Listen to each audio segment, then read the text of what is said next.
I think I have everything going. Um, I know it's been a while since we did a stream, but I wanted to get back into it, especially with this new game, as you might have seen in the thumbnail. I am waiting to make sure my audio is going well, but there is going to be a few things that I want to cover before we dive into the game. Um, as you all know, I've taken about a year off. Uh,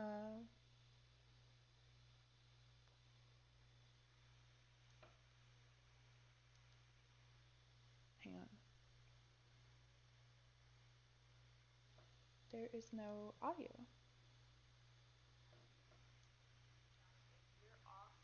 There is audio, I think. Give me 1 minute.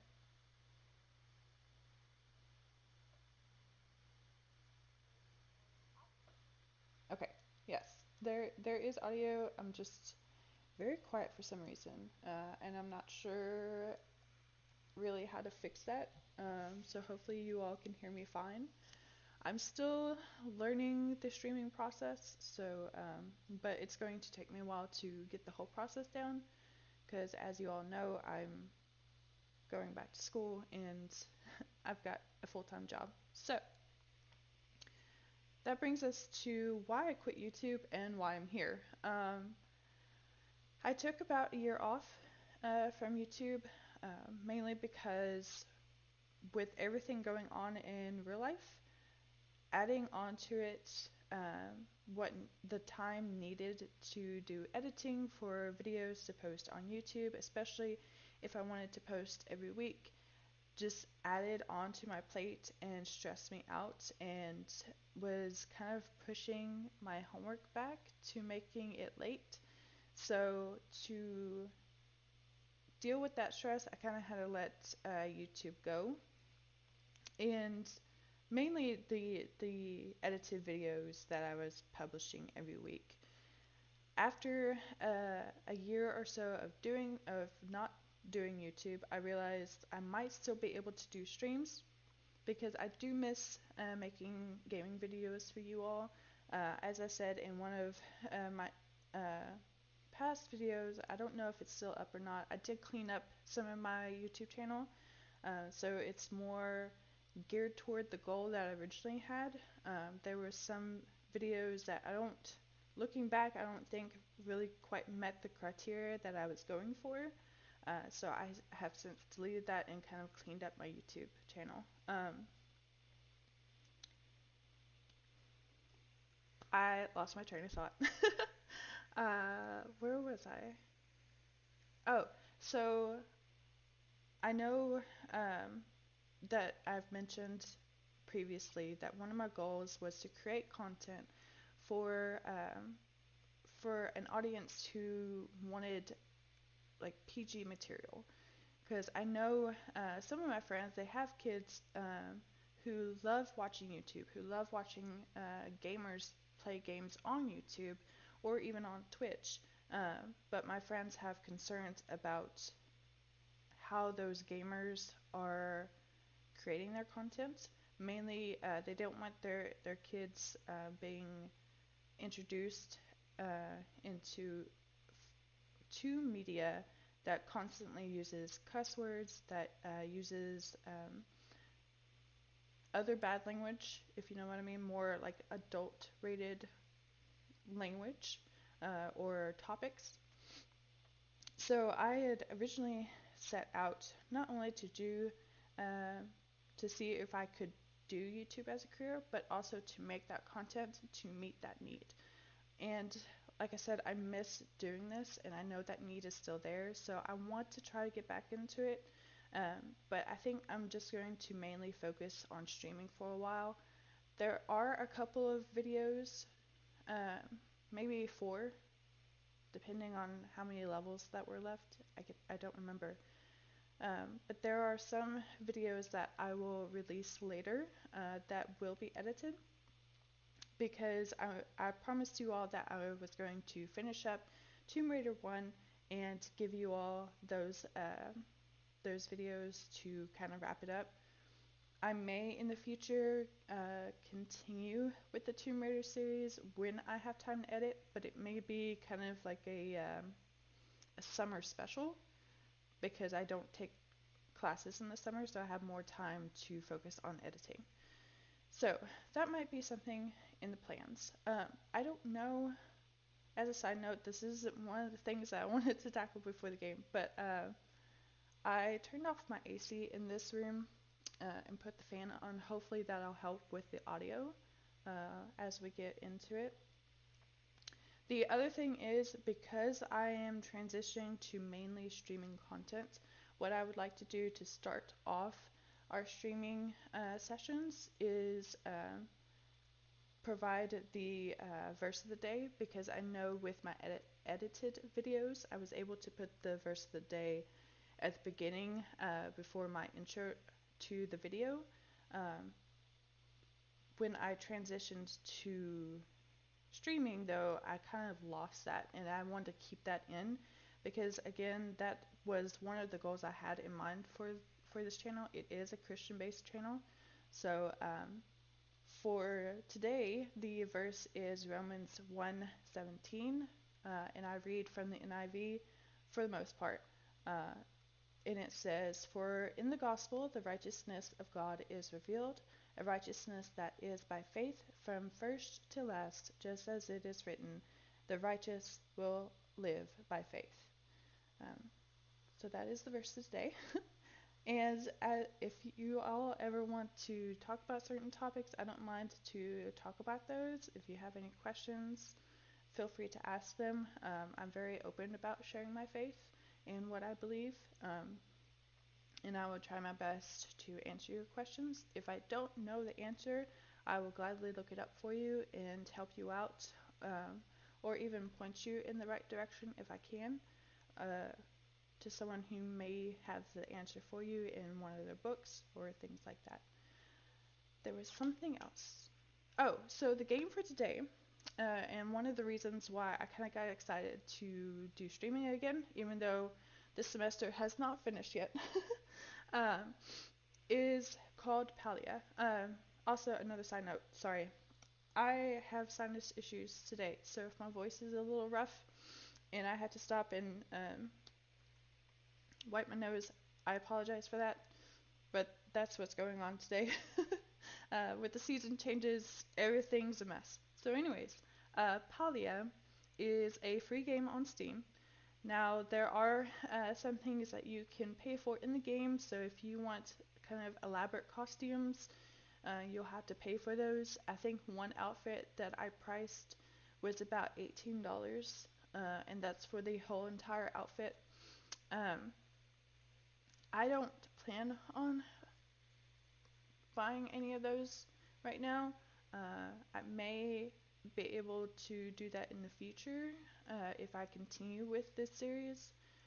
I know you can kind of pick from some free outfits when we, and you'll see this when we create our character. But for the most part, I probably won't go to the shop. I will show you all what the shop looks like so you all can have that if you ever decide to play, and kind of give you a rundown of how things look. I have tested out this game, which is why I wanted to talk about it before we dived in. Because again, this is a Christian based channel. So Palia is a fun game. It's very cute. It's very peaceful. So this is kind of like a chill gaming stream. Um, but that being said, there are some elements from religion from uh, Asian countries. So I don't know if it's Hinduism or Buddhism that has influenced how some of it is incorporated, but like you can kind of see where one of the characters was, his wardrobe is inspired by the monks of one of those two religions. The reason I kind of warn you all ahead of time is just in case, like if any of the parents are are checking this out to make sure that it's clean content for their students or for their kids. Um, they can decide for themselves if they want their kids to see this game. You won't see much of it. There's just one character that I know that is dressed like that, and we will eventually have to interact with that character to help with the main storyline. And um, the thing is, like, unfortunately, when we go out into the world, like, you will interact with people who have different faiths. So, learning how to approach that and not just running up to them and saying what you believe is wrong, which you shouldn't do. You should be very, very respectful because nobody's going to listen to you if you're disrespectful. Um, but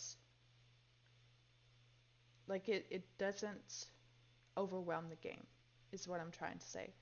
So there is an element to it, and it's kind of like going into a diverse city. Like you're going to see people of different faiths here and there, um, but that doesn't mean the whole game is, if that makes sense. I feel like I'm explaining this horribly. So I would try to explain things as we go from a Christian point of view. And again, if you have any questions, feel free to jump into the chat and ask me, and I will try my best to answer those questions. With that being said, there is another element to this game. It's kind of loud on my end. Let me go back to this.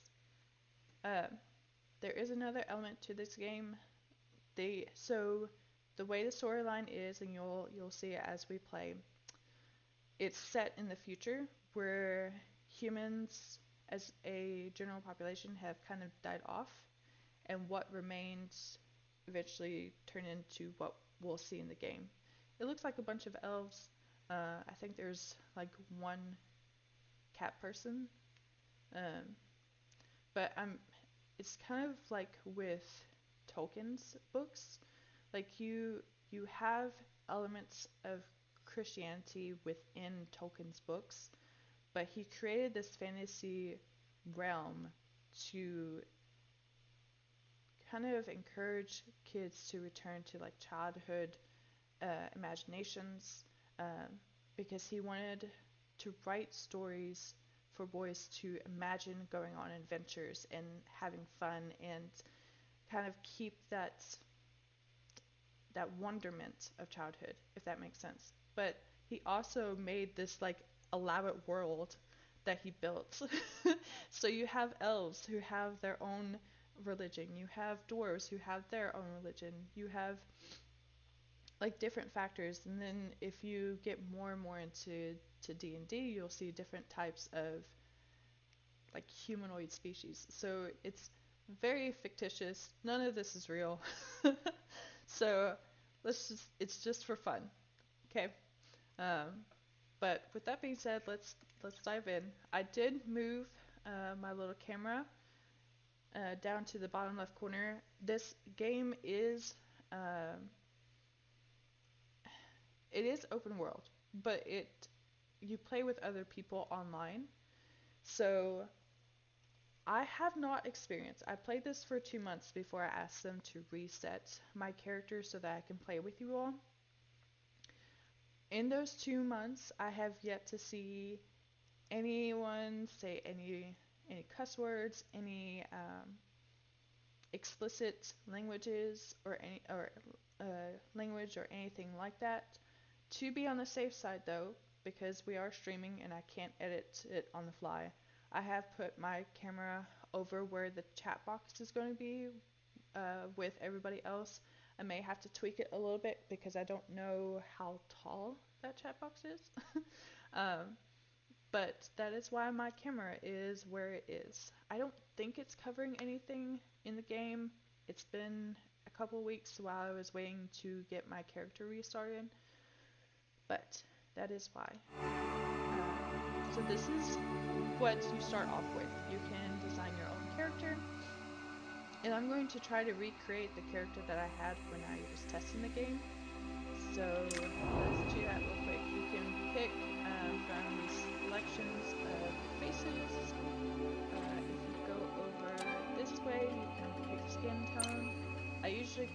ask me why, I usually go as pale as possible. I used to be a goth when I was a teen, so I lean more towards that. That might be why I always pick the palest one possible. I don't know. But it also might be because I'm a redhead and I like being pale. The eyes, I tried to match with the hair. And I think I went with these eyes. I think I went with these actually. So, eye color, face, skin tone. You can pick a sound. I think I picked voice 3. Hey. Hey. Hey. Voice 5 I thought was cute, but I was afraid that it would get on my nerves after a while. Oh. So I went with voice 3 because I still like it. It still gives like what you would imagine a female rogue to sound like. And I don't think it would get on my nerves after a while.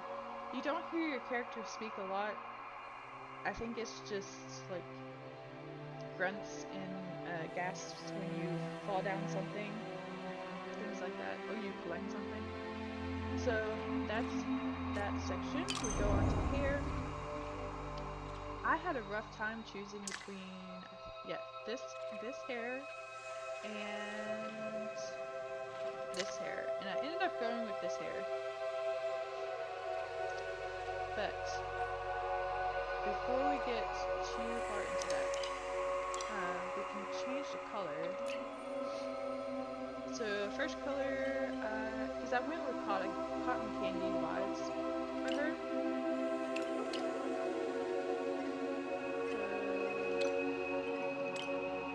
This blue, and then from that secondary color, I think was this pink. Yeah, it's this pink. And then that should change. Yeah. So I was torn between that hairstyle, which I can move this around, and this one. For the testing, I went with this one. You can change the patterns on it. So just her hair ties are pink. I think I went with this preset pattern. But I think with this playthrough, I actually want to go with this hairstyle. There's only 2 patterns, and I prefer this one. And then we can change the eyebrow color, which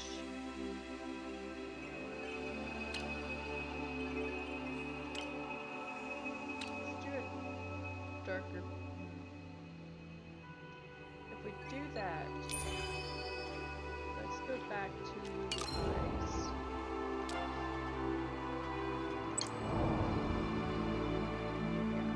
Let's do that.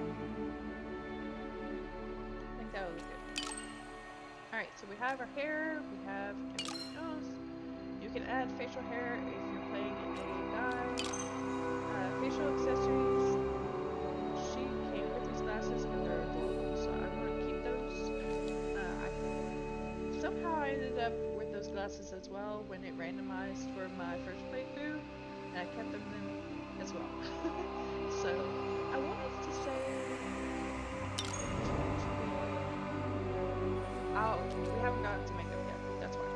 So these are all the free outfits that you can pick from. These are the tops, obviously, and then we'll get to the bottoms. Now, you don't have to stick with the outfit you originally picked. Eventually, you'll be able to make furniture, and one of them is a wardrobe.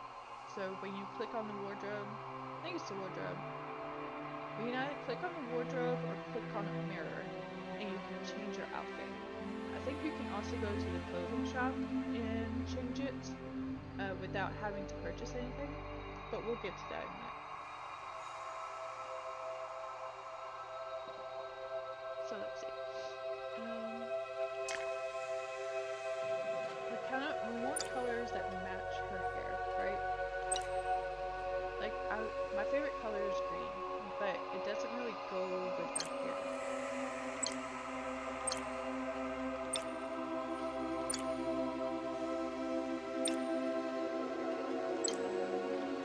I'm trying to think what. Oh, I had this top the first time I played with I think a purple. I don't want purple anymore. This one kind of looks cute.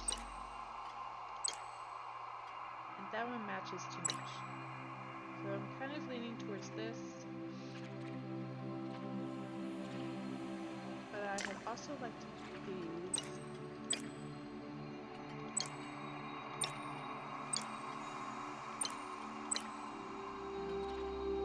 It's just not working with that hairstyle. Let's see how these look.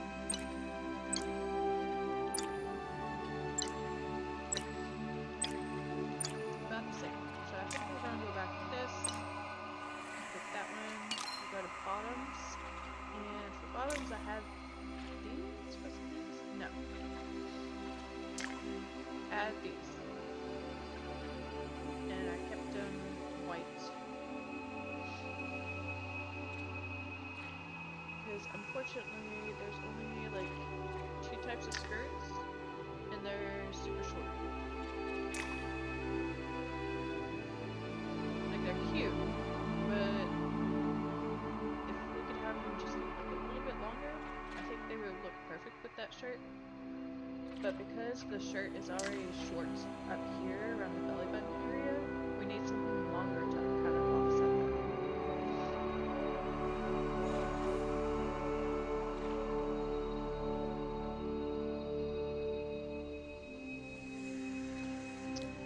I'm trying to decide if I want to stay with that color shirt. I can kind of be indecisive. I know I had told you all we can change this later. But yeah, I just need to pick something.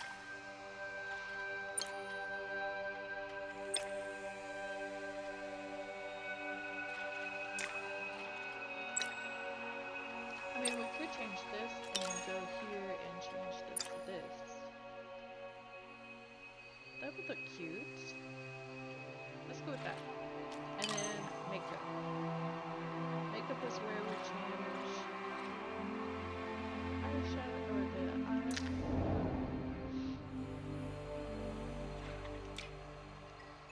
Make this dark.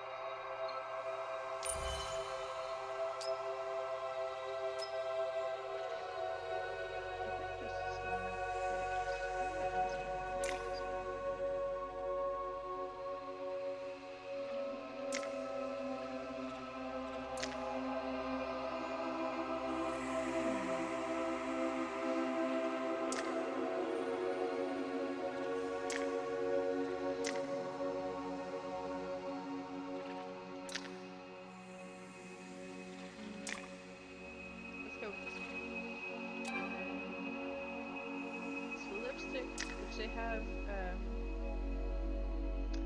I forget her name. She was in the first, was it Queen Amidala? From the first Star Wars movie?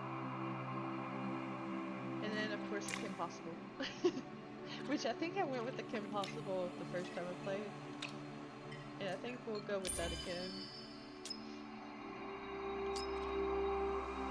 Which, by the way, the Kim Possible is really hard to do without getting the dark color on your bottom lip. If there's a way to get it away with that, please let me know. And I think I gave her a scar the first time. Scars are typically a little darker than our skin tone.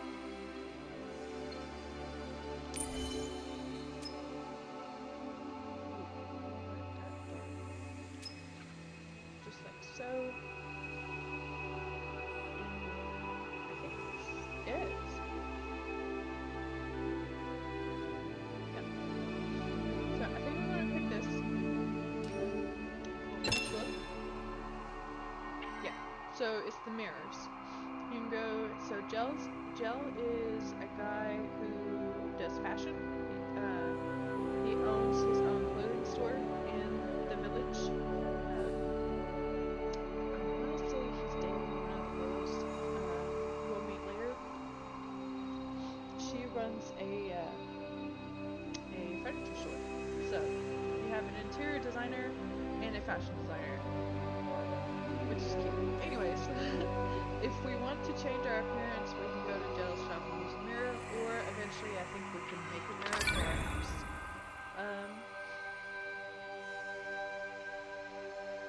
And then this is just what's going to go in the game. So your full name that you put is going to show up in chat if you ever talk to the online community that you're playing with on your server. And then your character's nickname is what the characters in the game are going, like the NPCs, that's what they're going to call you. So I'm just going to put Scarlet S. Apparently that's already taken. Let me just do this. No. No?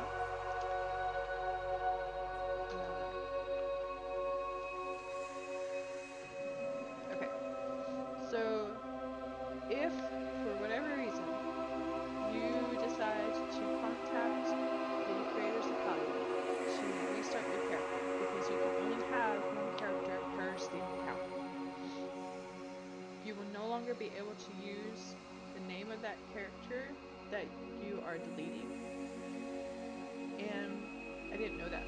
So during my first playthrough, I used the full text of my gaming name. So I'm going to have to take the W out, or the O out for this. And then we're just going to use this because that's what the villagers should call me. This is our character.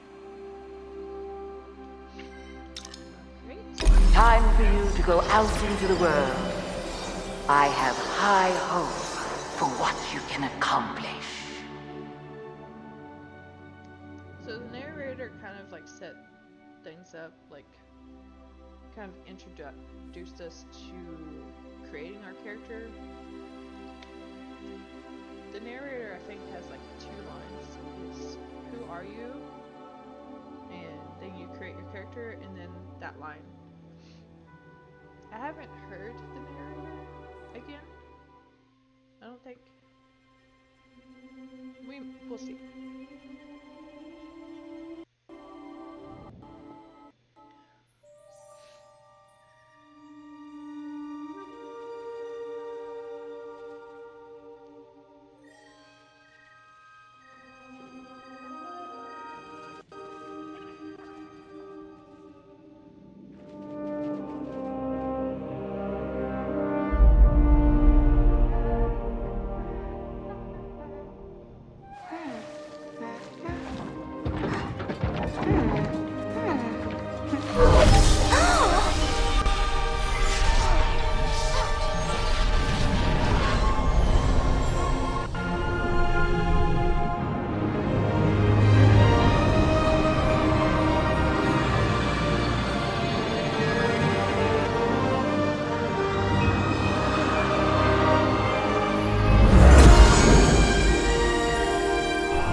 Sorry, I was...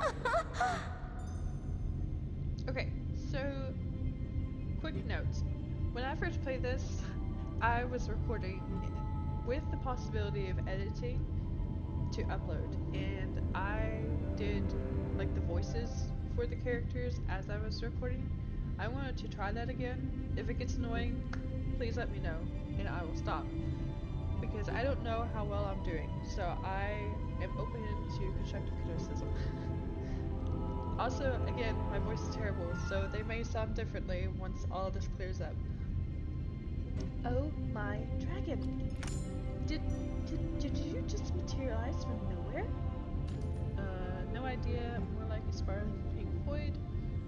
I remember a voice. Technically, it was somewhere. I think what I picked the first time. Let's just pick spiraling pink void. Oh, tell me about the void. You say it was pink. What kind of pink? Like a hot pink or a pale? Perhaps we should allow the human to settle in first. They were only just born after all. Sorry, Hekla's right. It's just this is the first time I got to witness it firsthand. Well, it's really nice to meet you. I'm Dinah, and this is Hekla, my assistant. We're archaeologists. Well, students. Well, Hekla is assisting me in my studies, but she's not technically enrolled. And I'm Scarlet. You have a name already? Hekla, where's my quill? I need to write this down. It is pleasant to meet your acquaintance, Scarlet.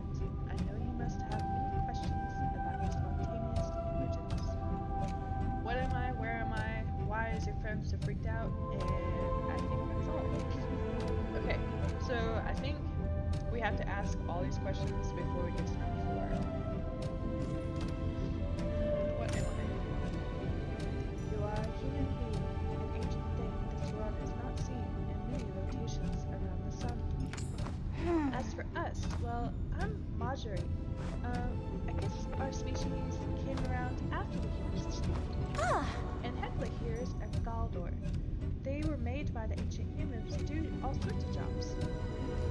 Where am I?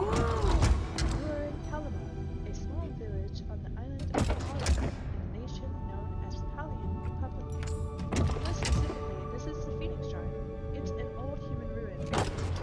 Why is your friend so freaked out? I wasn't freaked out. It's just not every day you get to see an extinct species before. Organic beings are often shocked at the emergence of new things. This world has not seen new kind in thousands of rotations. Be patient with it as it learns to accommodate you once again. And we'll be here to help. Thanks all. Yeah, I'm sure this is a lot to take in. I mean, it is for me. I mean, you aren't the first human, but definitely the first one I saw emerge with my own eyes. Ashura should be coming up soon to collect any new humans. Why don't you go down and meet him first? Here is a map and a compass. They should allow you to navigate. And don't be a stranger. If you get confused or just need a friend, you've got us now. Back to my studies. Okay. So, eventually, we're going to, once we get our bearings in this world, it's kind of like an anime where I think it was Shield Hero that got the main character got sucked into a book and teleported to a new world, so he had to like figure out everything. So it's essentially that, like your avatar gets warped into a new world where humans haven't existed before. Now you've got to get your bearings, and then you'll be ended in mystery and trying to figure out what happened to the humans and why they left this world. So get a small tutorial on how to play.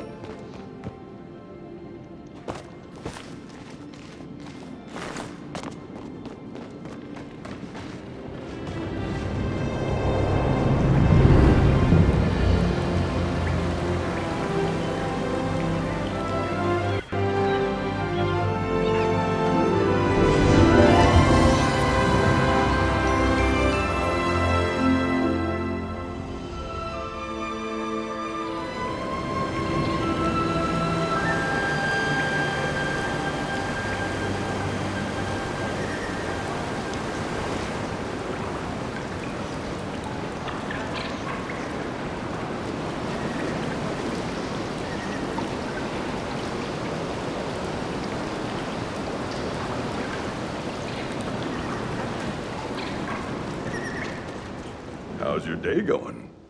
Hey there, you must be new in town. I'm Ashra, the innkeeper at the Ormuz Horn, and I've been helping all the new humans get settled. Unfortunately, there's nowhere near enough room for you all in the inn, but we do have some plots with some fixer-upper houses on them.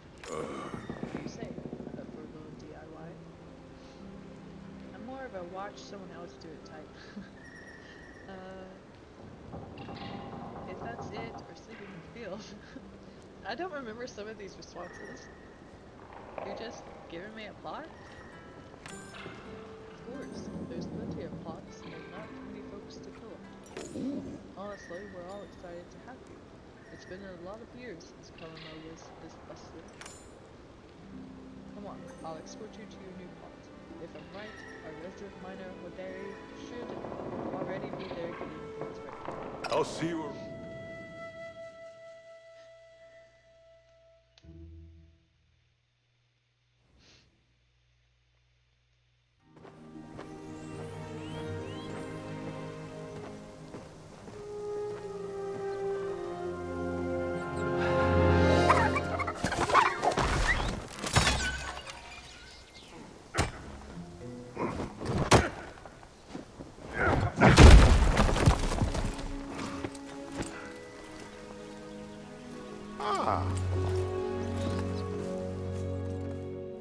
And that is Hoderi.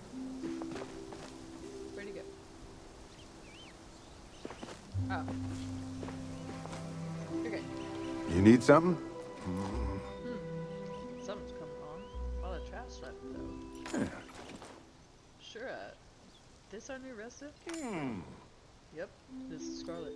Scarlet P. Hoderi Pavel. He lives out in Bahari Bay, but he agreed to help us get all the old plots ready. Nice to meet you. Pleasure's all mine. Nice to meet you too. How did I get buff like you? Nice pickaxe. Nice to meet you. Hope you brought your work ethic. This place is a mess. So how's it going with the plot? It's almost done. Just a few pieces of rubble blocking the front, and you'll be able to reach the front at least. Why don't you take this opportunity to get used to swinging a few tools, Scarlet? I've got a spare axe here you can use. Suppose I can spare my extra pick too. It'll let me rest my back for a bit at least. If you need any help or have any questions, don't be afraid to ask. Okay. Alright, so we have some tools. Inventory, which after a while of playing this and then switching back to Minecraft to do some of that, really confused the crap out of me, because inventory in Minecraft, as you may know, is E. New content. Spirit Fest has crept into Palia's fall fantasy celebrations, and with it comes a hauntingly stylish wave of new premium store editions. Pick your poison, sew costumes, basically a Halloween update. But we got free gifts, which I will show you these in a minute. We also have, what are these? We sent you a gift, please find it enclosed. Reroll token. I don't know what that is. Okay, so the first thing we need to do is clear some debris, but we're going to open these little pouches first. So these little pouches can hold a number of gifts. Sometimes it's coins, sometimes it might be food, but you're kind of hoping for different types of plushes. So we got two new plushes. We got Jovi the Rock Pod and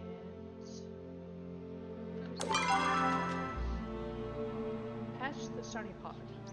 And we can place those in the house once we get it. So to get our tools, we'll hold R, we'll select pickaxe.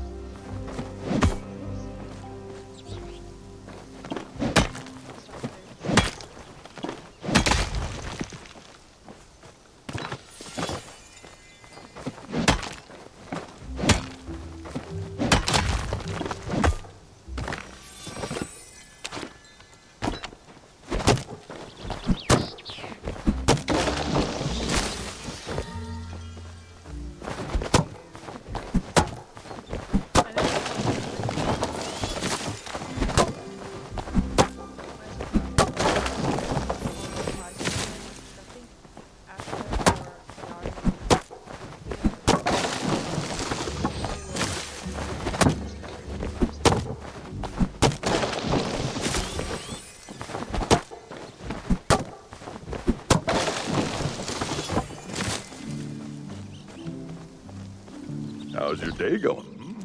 Good work.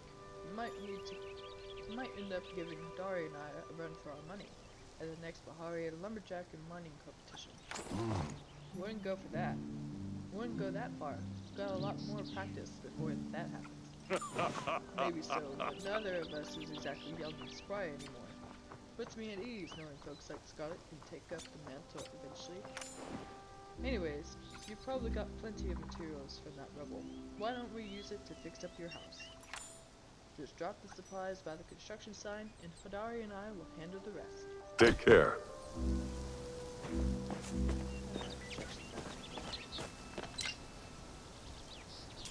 So a lot of the tasks that you can complete by collecting items will show up like this. We'll get a lot more later. Why is it? Okay. I don't know why I didn't turn gold the first time. But anyways, there is extra rewards that we can get in the village if we fulfill certain requests, which I'll show you later. You can fulfill requests that other players make. So let's say we ran out of wood and we really need wood to build a piece of furniture to continue a quest. We can make a request to get some more wood, and another player can fill that request so that we can have that and build that piece of furniture.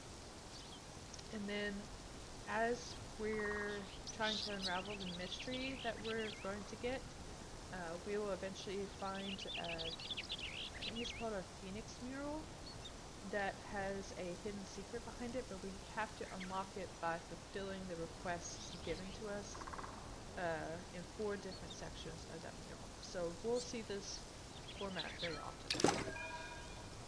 And then, okay. So now it's all clear. This is our little house. It's one room at the moment. We'll eventually get another room for free, and then we'll have to start earning money to expand our little house. But this little plot, look at how cute it is. It's so green. They are going to teach us in a bit how to visit our neighbors, but we basically have this little grotto to ourselves. Yeah? Looking good. Structure's sound, roof looks sturdy. This should keep you safe and dry. It's a little empty though. Why don't you take stutter. Why don't you take this workbench? Should let you make your own furniture, as long as you have the supplies. Got some blueprints you can try out too. Nothing fancy though. If you want that, you'll have to go talk to Tish. All right. Tish is the girl who makes furniture. So we do have a workbench now. So let's put. I mean, we can move it later. I think I'm gonna put my workbench. Open this, and then we do have these recipes. We eventually have to collect recipes over time to unlock other things that we can create. And as we level up, we'll unlock more recipes. So right now we can only do these 3. And we're definitely going to need this storage chest, because I don't know how many times in just the short playthrough that I did, I ran out of storage room. So let's go ahead and make. Actually, let's make 2.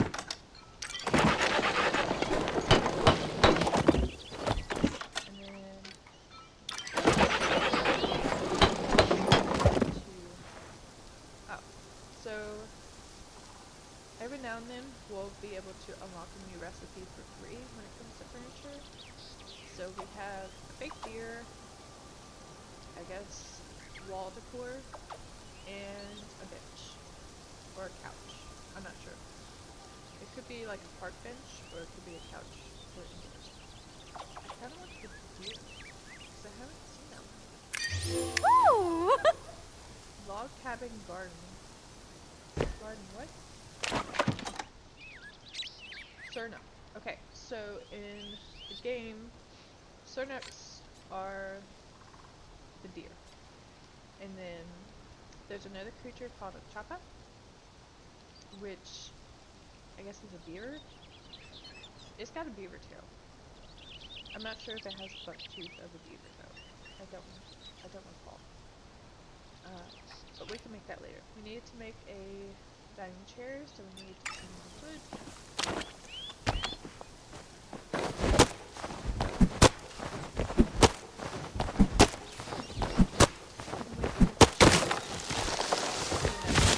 This whole area.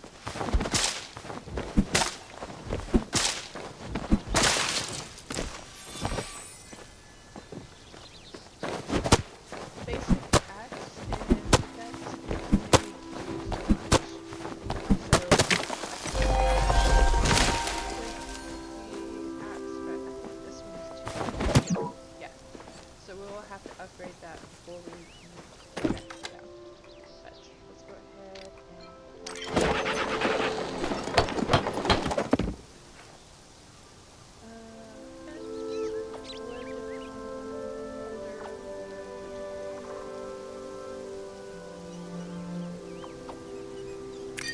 Woohoo! cabin log carrier. So we can go in here now and wrong button. Place this.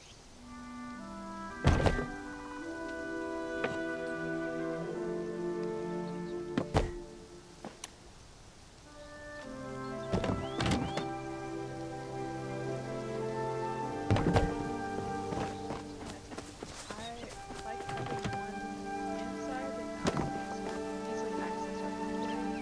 This is one thing that I don't like about the game is these chests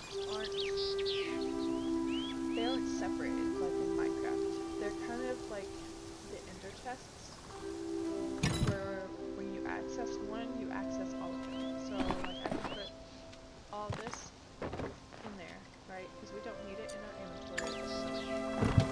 And then go inside here, open this chest, and have access to it. So this 800 for how much we can store in there is the combination of both chests. And then for our little plushies. Should be able to set them up here.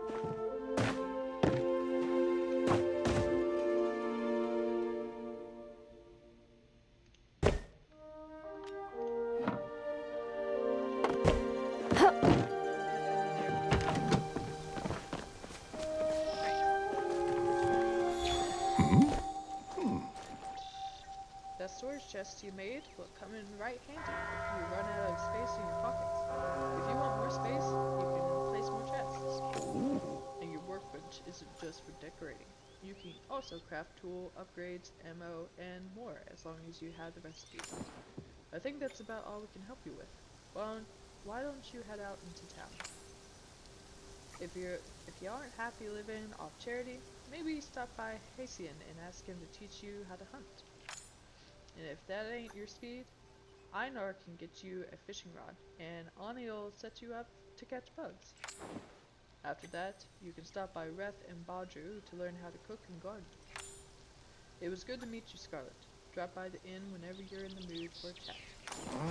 You can stop by the mines in the bay if you want, and I'll probably be busy. That's a boy's way of saying stop by anytime. There. So this is Ani, but we'll get to him in a minute. So one of the other things that I like about this game, and one of the reasons why I wanted to stream it with you all, is there's not a lot of violence in the game. The only violence that you really see is when we get to Hastian and he teaches us how to hunt, which is, and we'll eventually hunt the chapa and the surnuk, which is again the deer and the beaver. And once you like succeed in hunting, the animal turns into this little bag that you can pick up and add to your inventory. So you don't really see anything. We do have have a mailbox, it does sparkle every time we get a letter. So Astra has already sent us a letter, and it says, "Looks like you've been improving your foraging skills," which we haven't. But why don't you stop by the inn later? I'll teach you how to build a sawmill that will put your supplies to use. So foraging includes picking up the lumber that we chop down and the stones that we collect. So again, this is Ani. He's one of the kids of the village, and he likes to collect bugs. How's it going? Oh! Woo! Good you're here. My mom, Dahlia. Wait. Delilah. Delilah told me there was another new human in town, and here you are. I ran all the way from the farm here. She wants, she, she wanted you to have this housewarming gift. Fresh dairy from the day of farm field. Welcome to Kilima. And I wanted you to have your mail. I'm Ani, and I handle all the deliveries around here. Twice a day, every day, rain or shine. 6 in the morning and 6 at night. So I think it's safe to say my job is about to get a lot more interesting. Do you like getting mail? You look like someone who would like getting mail. Looks can be deceiving. Ah. Maybe with the right mail, you'll change your mind. Come on, go check it out. It's your first mail delivery. Ever. Gotta head home soon. Okay. And we already checked our mail. So the next thing we do is leave our house plot. One other quick note. We do have a compass up top. As you can see, we're facing kind of northwest.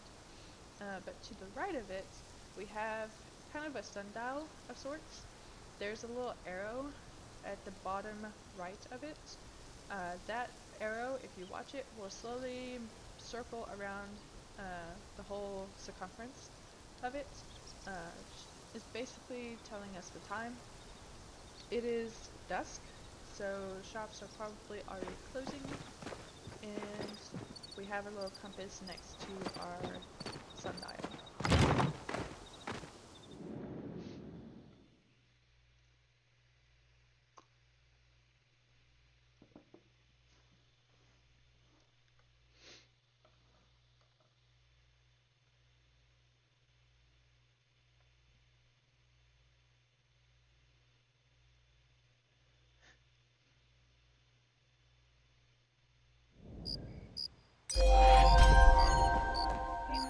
Every time we leave our plot in that direction, because there's 2 exits, we will come into Kilima next to the village. We already have 3 tasks, and that is to talk to Ani, Hacian, and Einar. And we're going to try to talk to them before everybody closes in.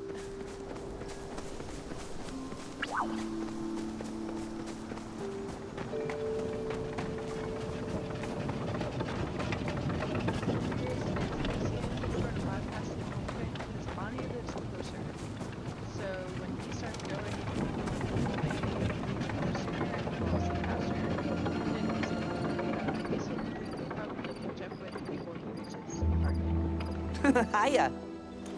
Hello again. Enjoying your mail? I have a present for you. A Bug Scout's official belt. And a set of smoke bombs, too. I'm a member of Kilima's best and only bug collecting club. Before we get started, we gotta take the Bug Scout's oath. Just repeat after me. I promise to honor nature and all its creatures, always lend others a helping hand, and most importantly, tell Ani if you use anything really cool. I'm pretty sure you mean the last one. I promise. Awesome! Welcome to the Bug Scouts. Why don't you go and try to catch something easy to start. Remember though, certain bugs will only come out in the trash. Missing string table entry? What? My family runs the farm down the road. We grow the biggest vegetables. My mom won blue ribbons at the fair like a million years ago. Whoa, was that a dragonfly? Okay. Alright, so we should have a tool. This is our bug catching here. Here is we can go around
What do you want?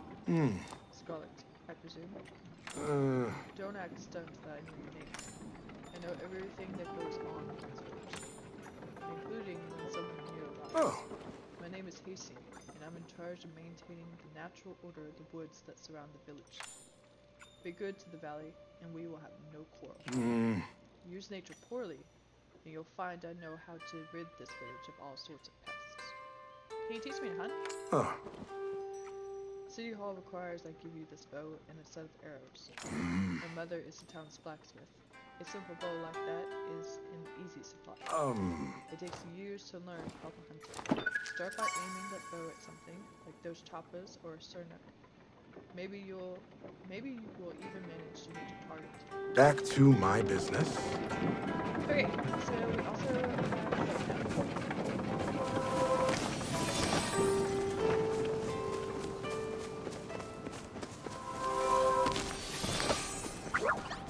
oh, so that sound is a bug.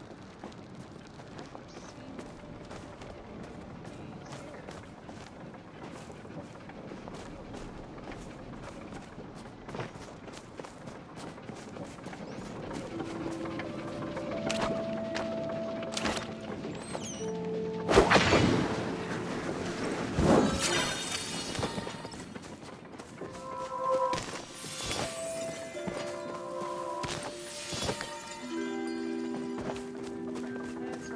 Man, I'm hungry.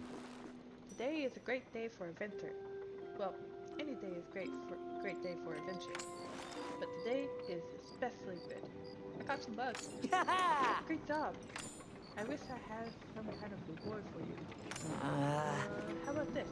Mom packed me 2 big alarms, and I couldn't miss. Oh! That's not really great reward, huh?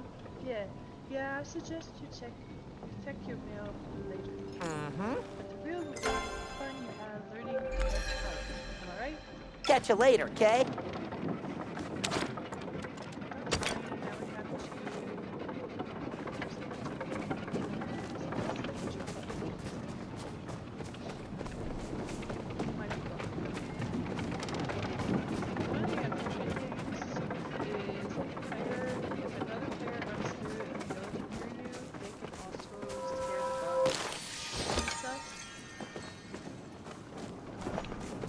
However, because the community is so nice, honestly, so far that I have seen, if they notice that you are hunting something, they will not shoot it with you. Like, they will not try to snag your target away from you. If that makes sense. With the bugs and the animals, they have that capability. But with collecting ore and stuff, because eventually we'll have to collect some copper, the ore for them will still be there even if you take it. So you don't have to worry about it with that. When it comes to flowers and, what's it called? Not spices. Herbs, and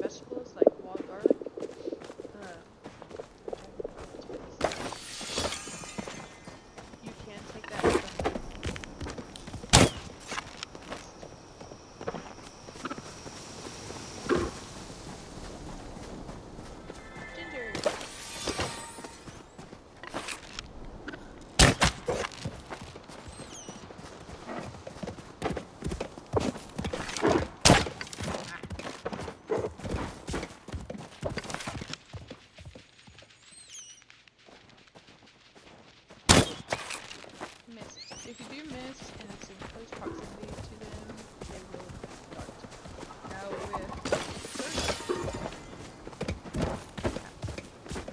let me scare that one. Is that the same one?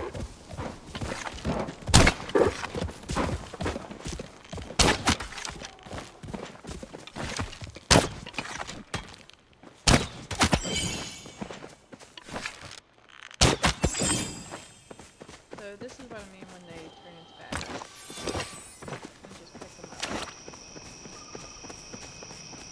Which, growing up with grandparents who were hunters, it's a lot cleaner than the actual process. So we can return to Haitian, which thankfully he's still out here, and then we can go talk to Einar and ask him about information. What do you want? Huh? Why have you returned? Do you think I would praise you for a job well done? It is every Palian's duty to help maintain the balance of nature. In the interest of perpetuating that balance, I am obligated to give you this. Sornak have been a traditional source of meat for generations in Killaman.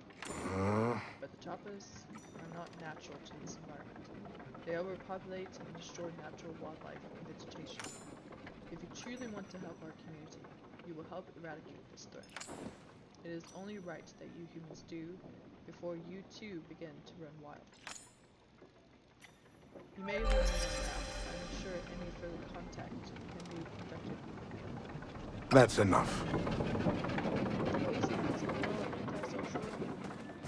I'm not sure why. Maybe it's just him trying to give off the old guy vibes. Anyways, we need to go talk to Enar. So Enar and Hecla, as you've seen with Hecla, she's a robot. They kind of run off AI, and when we get more into their story, they eventually talk about being connected to this like oneness, which is kind of like Wi-Fi. Like they have separate AIs that they run on, but they can contact each other through Wi-Fi, basically. Something is wrong with Einar's AI programming, and he eventually, like that flaw in the programming, eventually gives him like emotions, and the first robot tries to shut him down because of that, because there's a flaw in his programming that's not supposed to be there. He's like, how dare you have this flaw in your programming? That's not how our creator, which is this girl who used to run the lab, designed us. Your lip movements are directed at me? She's gonna have flaws because she's imperfect. Your program is gonna be imperfect. Anyways, hello. You seem to be another new person, unless I have previously made your acquaintance. In which case, my apologies for forgetting you. I am often too distracted by my oneness to take notice of such things as meeting new people. There seems to be so many new people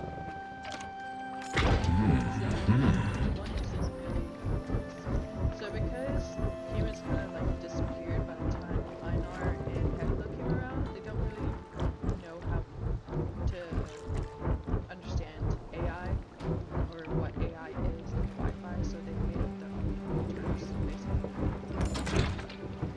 Because we'll eventually find this out, but like the first robot that like female scientist made, she programmed him to make other robots, and then the government was like, okay, we need you for this other project because it may end up becoming a world disaster, so we really need all of our scientists working on this project instead of your own little side projects.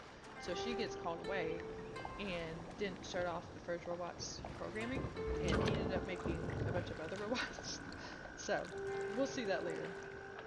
The oneness cannot be learned by listening to the sound of air as it moves through your face flaps. It must be experienced. For me, that experience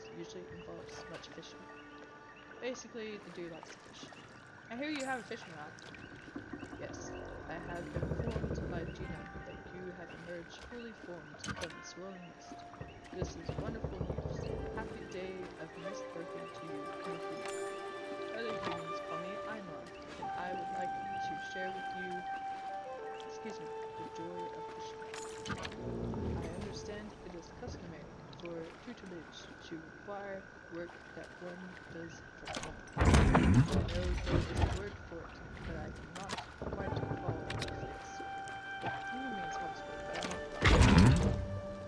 Please take the fishing rod and give it a try. I shall be here in case you accidentally fall in. Good. Bye. So we have Is that not how humans close conversations? the best way to get fishing is to find those little swirls. And you'll get the basic fish, like the common fish. Eventually, as we do the storylines or improve our fishing skills, we will be able to get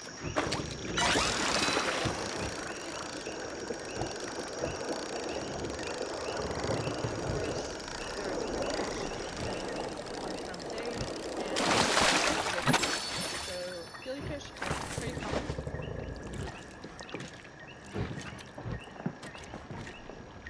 And you can catch them day and night pretty much without limits. Someone is speaking at me. I have crafted many adornments made from fishing wood. I find them quite aesthetically pleasing. I do sometimes wonder if I am the only being who feels this way. What do you think of my adornments? They're charming, they're strange, they're very cute. They are kind of cute. This pleases me. I shall remember you find my adornments charming. I caught a fish! Congratulations. I hope you were able to experience the same joy as I derived during such adventure. However, my time with humans taught me your kind derives limited utility from living fish. Perhaps this is a more suitable reward for your efforts. I do hope you will choose to continue this wonderful activity in the future. In the meantime, if I find anything I believe will be of interest to you, I shall have it delivered to you via mail. Please return another time. Okay, we'll do that. I know my first turn may be delayed with the dialogue. I apologize for that. But again, I just want to make sure that there's no bad language that comes through the community.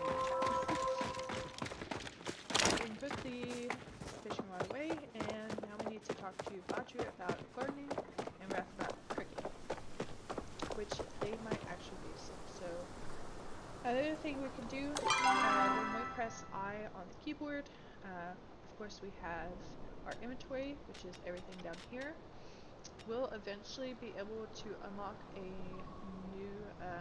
some new slots when we interact with Zeki. I think the first time we meet Zeki, he tells us about the bigger backpack, which basically when you buy the bigger backpack, you unlock these slots.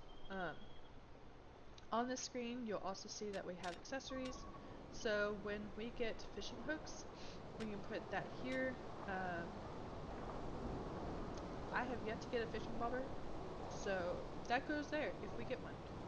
We will eventually also get a glider, which of course goes there, and then if we ever get a pet, it will go there. I never got a pet in the little that I played, so I don't know if we will eventually get one. I know it takes some time before we get a glider, and a glider is a game changer. I glide everywhere once I get it. And then romance pins, because apparently you can build up certain relationships with some of the villagers. I haven't done that, but that's an option. Down here is your focus points, which I guess it helps you gain more experience points as you do tasks. So if you fish, if you mine, if you cut down trees, all that takes up your focus. I don't know if picking flowers and hunting bugs does. I haven't really paid attention on that part. I just know it significantly drops when you fish, mine, and chop. Of course, you can see all our tools. We've got 2 more to go. One of them we're about to get from Baju, which is the gardening hoe. But we also have, sorry, we also have these up here.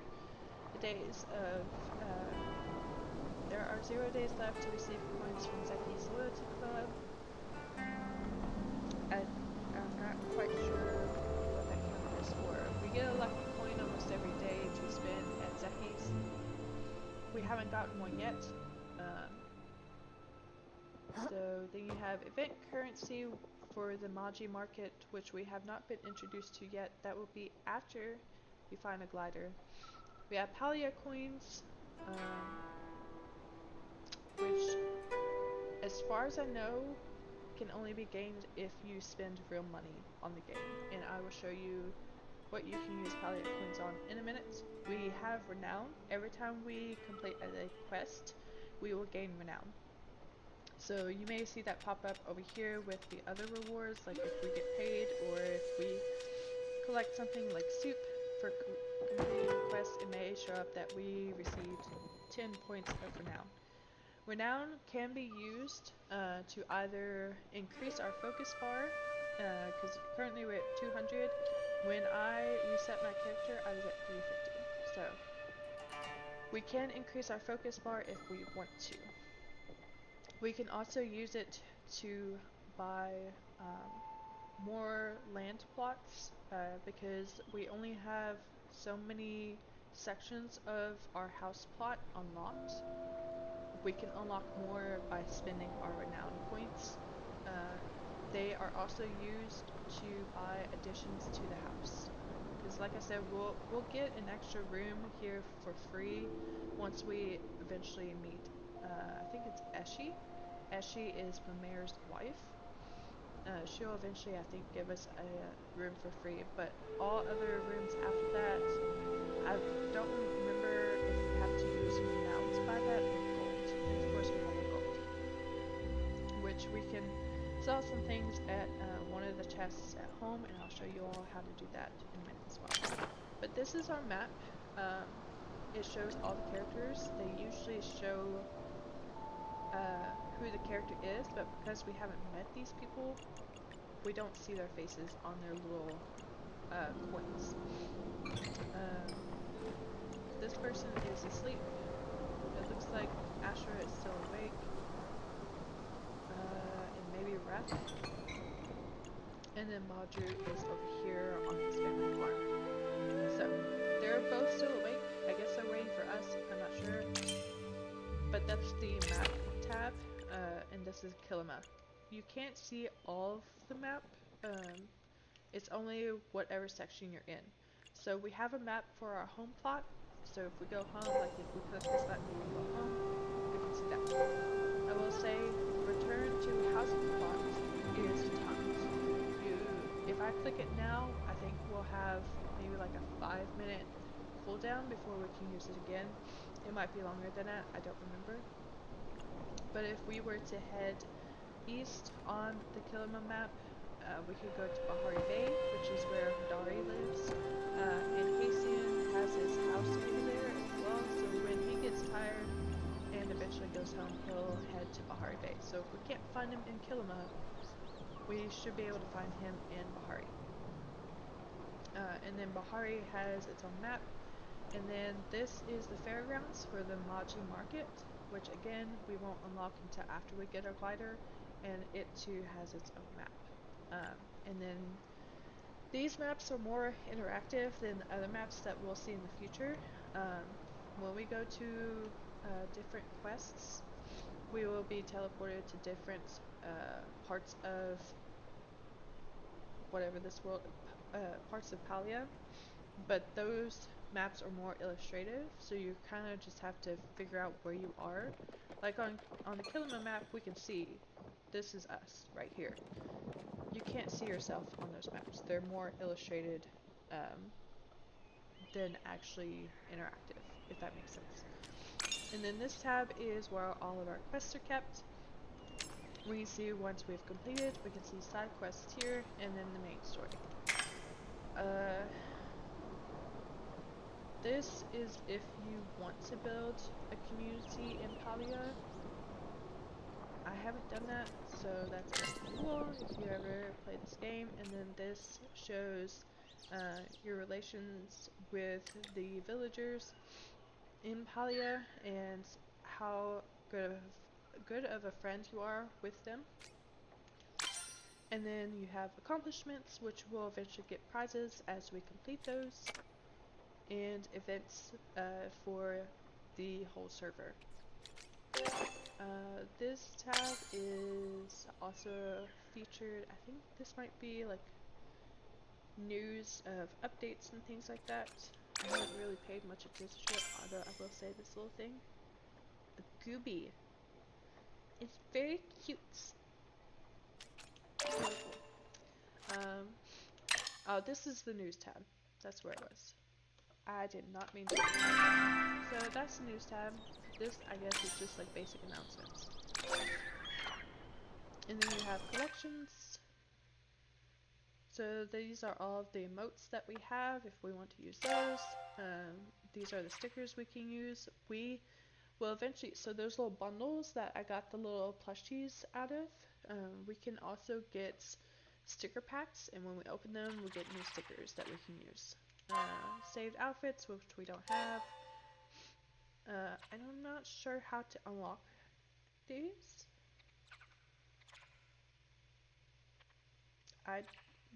To be honest with you, I haven't seen this.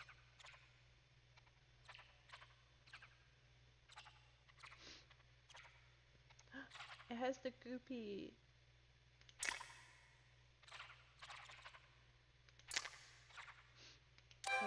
There's tool skins, which I didn't know were there either, and then nameplates. So all those are options to customize. And then the last thing, this is the online store for Palia.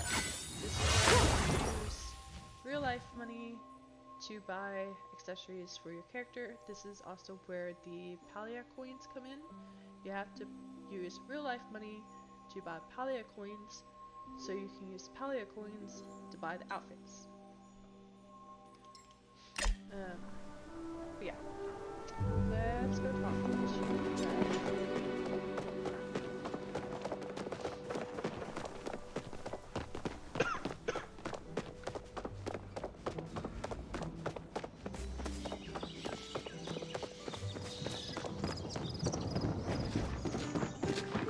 What can I do you for? Oh hey, you're one of the newbies, right? Name's Red, but you can call me Trouble. In addition to being bad news, I also provide Kilima with delicious soups and stews here at the Ormuz Horn. Stop by later, yeah? Always happy to chat with a friend with a friendly new face. Can you teach me to cook? Whoa there, you gotta learn to walk before you can swim. Unless you're a fish. But I'm like 97% sure you're a human. Tell you what, I'll stop by your plot later and walk you through getting a little snack action going. Just don't wait up for me, okay? I might be a little late. I have some stuff to do first. Stop by again soon.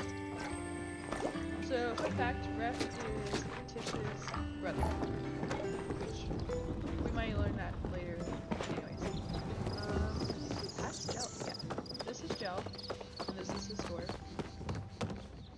Instead of going to the tab and seeing what the online store is selling, you can come here and see it on display.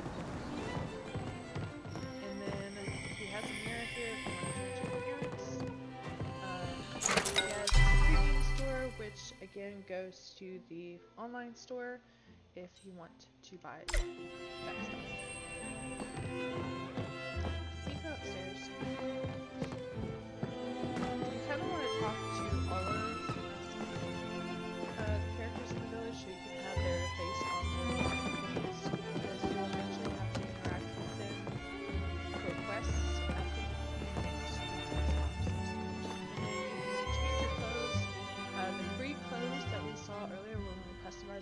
character are available here as well. But again, we do also have the wardrobe, so we can kind of do that at home.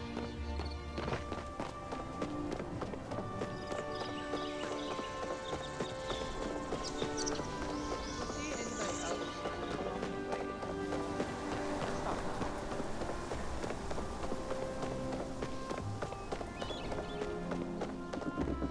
This is Eshi, Aren't we feeling bold today? another human. This village is practically being overrun. I'm sure you want to talk to me about securing a housing permit. Ah, Well, it's nice to want things. I want the crown jewels of Aquadu, but you don't see me prancing around in a tiara. If you need someone to hold your hand, talk to my dim-witted husband. Please only disturb me if you have important matters to discuss. come speak to me again after you've done something.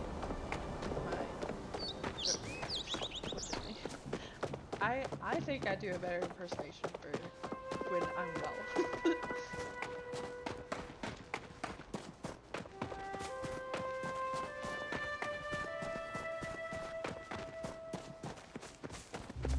Baldru is Ami's dad and the husband of Delayla. They have an oldest son, Mayo. Mayo owns the ranch.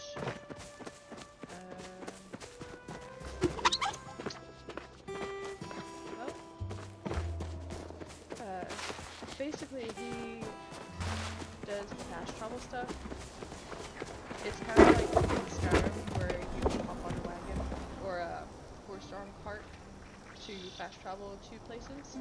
You can go to billboard signs. There's one next to Neo outside of Kelima Village. So you can fast travel to a new location. But this is Baju. Why, hello there. He likes puns. Well, if it ain't another friend I haven't met yet.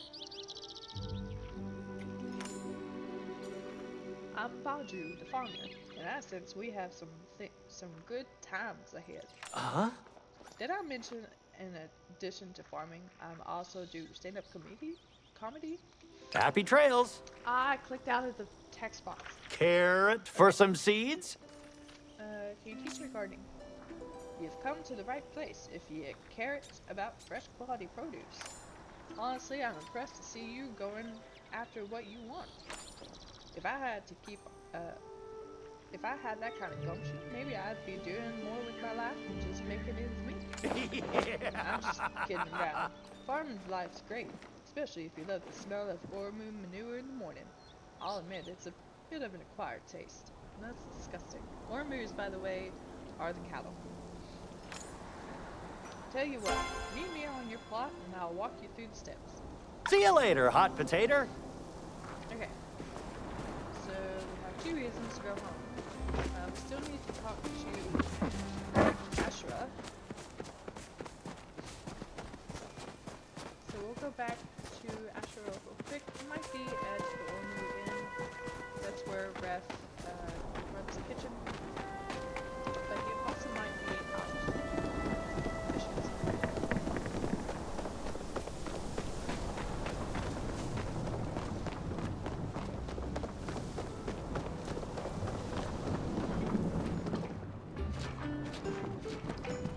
He's not on the first floor. He might be upstairs doing missions. Need anything? I know starting out in a new place can be tough, but you've been doing a great job. I thought I'd help you out. I've got a couple of recipes for purchase that might make your life a little easier. You'll probably want to get a sawmill first thing to turn some of that wood into planks. So cutting your fingers off, right? It's only 50, so we can purchase that. Now, with each person who has a store, like Ashra does here, they only buy from you what they kind of sell. So Ashura sells planks. So if you had like freshly cut wood on you or planks that you've run through the sawmill, he will buy those off of you. He will not buy the bugs. Ani, as far as I know, is the only one who will do that. Not even Fair travels. the store will buy bugs.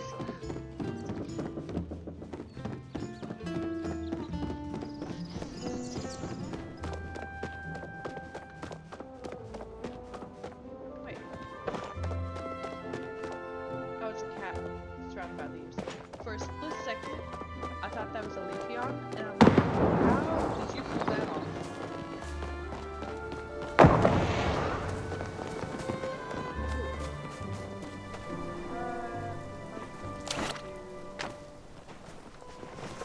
We'll check this out. So, every now and then, there is community events that you can be a part of, and I just tried to blind. Don't have a blind yet. Anyways, these community events, sparks. They have those sparks in the sky that lead you to whatever house. So sometimes it's some type of rare ore, like silver, iron. Sometimes it's what the community chat calls a bloom, and basically it's a bunch of wildflowers that have popped up in location. Because as you seen earlier with our little sun lilies, I'm a little they're very spaced out, but with the bloom, they're right next to each other. And this is popping.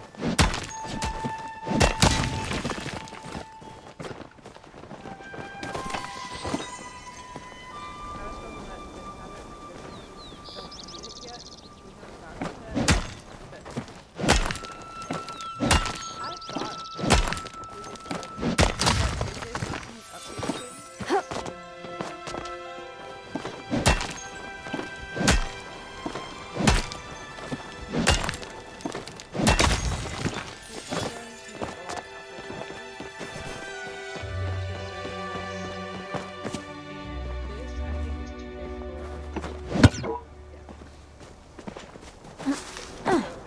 We will have to update our pickaxe.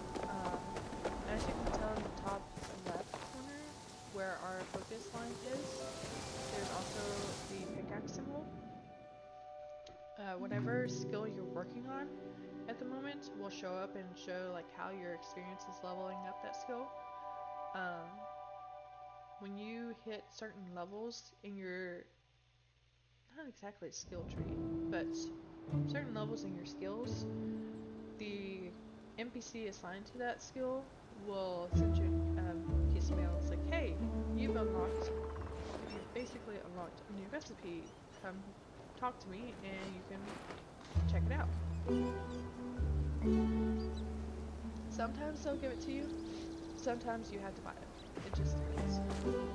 So, Nice of you to turn ip. you know, this place is already starting to shape up. Didn't expect you to fix up the house that fast. I figured you'd be stuck in a tent or something. Now that'd be intense. Work ethics, my middle name. Not much else to do around here. I like making the place feel homey. I'm motivated by compliments. Ah, Homes should be homey. Otherwise, they're just houses. Now I bet you've been working up an appetite from all that chopping and mining. Well, if you've got the patience, I've got the solution for your woes. Gardening. All you have to do is wait a few sun cycles and voila! Dinner. Or breakfast. Even lunch if you're in the if the mood strikes you. I know. It doesn't sound exciting, but trust me, nothing tastes better than a tomato you've grown yourself. I've got all the tools you need right here, too. Go on, why don't you drop this pot down and give it a good tilt? Or a bad tilt. I promise I won't tell. all right. I'll leaf you to it. He's got a plethora of puns, which I think is one of the reasons why I get annoyed sometimes that one that he uses a lot is involving an orange. So we need to clear some of this.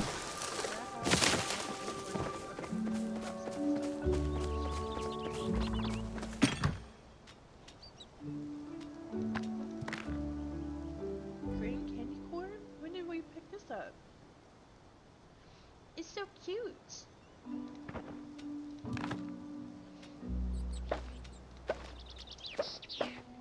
The great thing about all of this, let me take that back and show you all how to sell stuff. But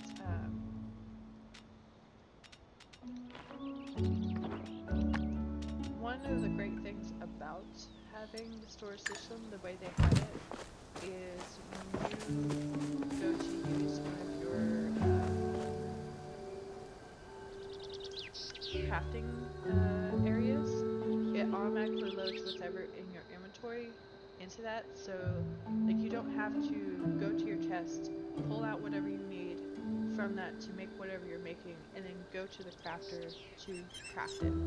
You can just access your inventory from the crafter, so it makes it easier. But this chest that we did not make and was given to us is the selling chest. So when we open it, whatever we put in here will be sold. 2 times a day it empties itself and we get paid whatever those things are. So we're going to sell all the bugs, we're going to sell the fish, and we should get 110 gold when when the next shipping happens in 15 minutes. With that, we need to clear a lot of this, so we put the pots down.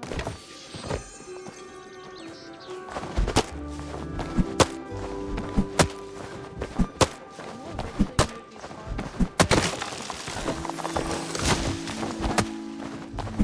but I'm going to put this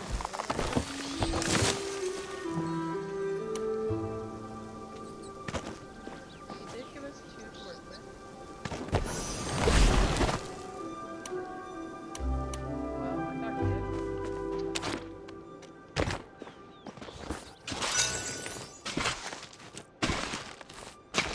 We do find things every now and then, but the initial thing that we just find, and this other thing that we're about to find, starts new prices. Okay, I lied. That's a carrot. We do get every now and then, when the harvest is sold, it's rare.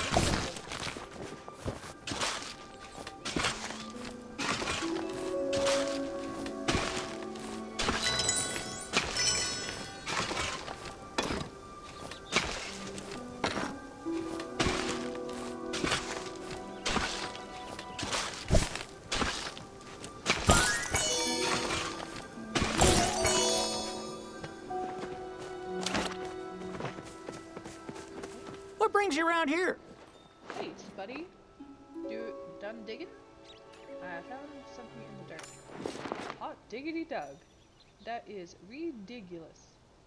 What a fancy looking doodad. Or is that more of a doohickey? Either way, I'm the last guy you want to ask about it. Ah, Next time you're out by Mara Pond, though, you should ask Gina if she knows anything about it. As for the things I can help you with, well, unfortunately, seeds don't plant and water themselves. You're gonna need some of these bad boys. Consider them a housewarming gift. Once your seeds are in the ground, go to that pond and fill up this here watering can and give that dirt a nice little bath. It might be a few sun cycles and a few buckets of water, but trust me, it'll be worth the wait. Some things you plant might have an effect on the seeds around it. For example, carrots and onions keep weeds from growing next to them. If you find yourself needing more seeds, you can just pick them up at Zeki's. hey.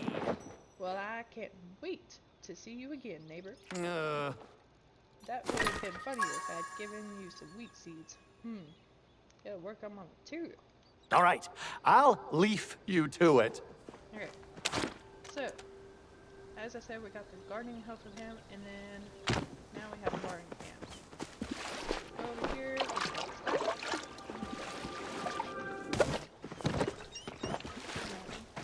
Because breath should be going up anytime soon.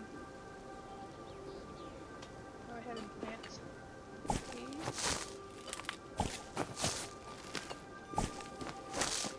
We have 4 tomatoes, so I'm going to plant 5 carrots.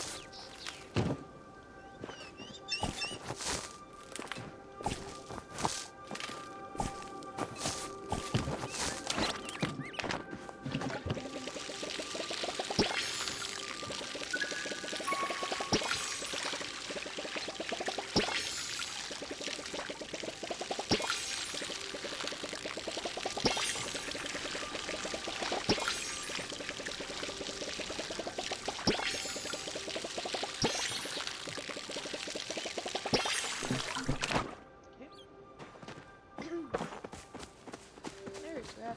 Oh, he did give us a plant. Then what?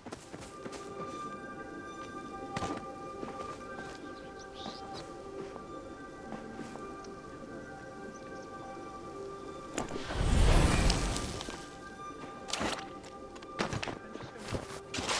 one more so we can get that last carrot.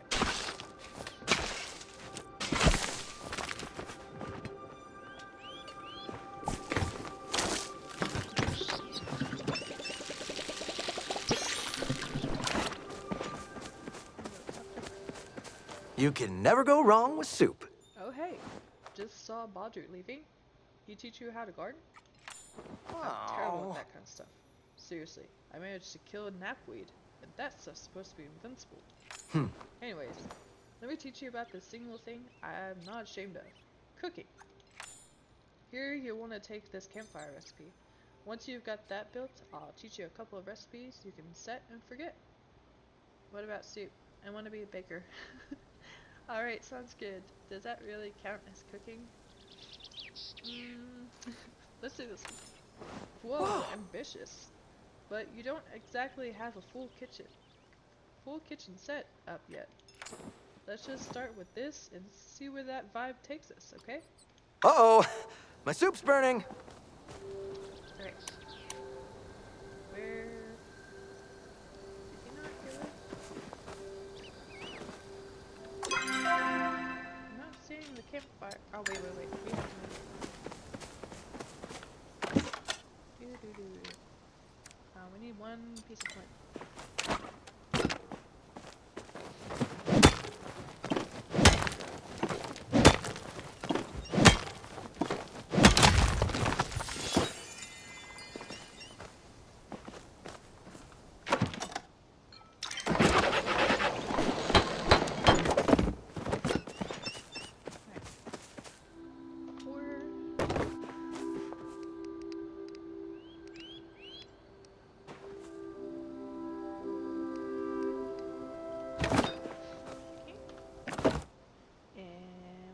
One more mushroom. Does he have mushrooms? Hey, you.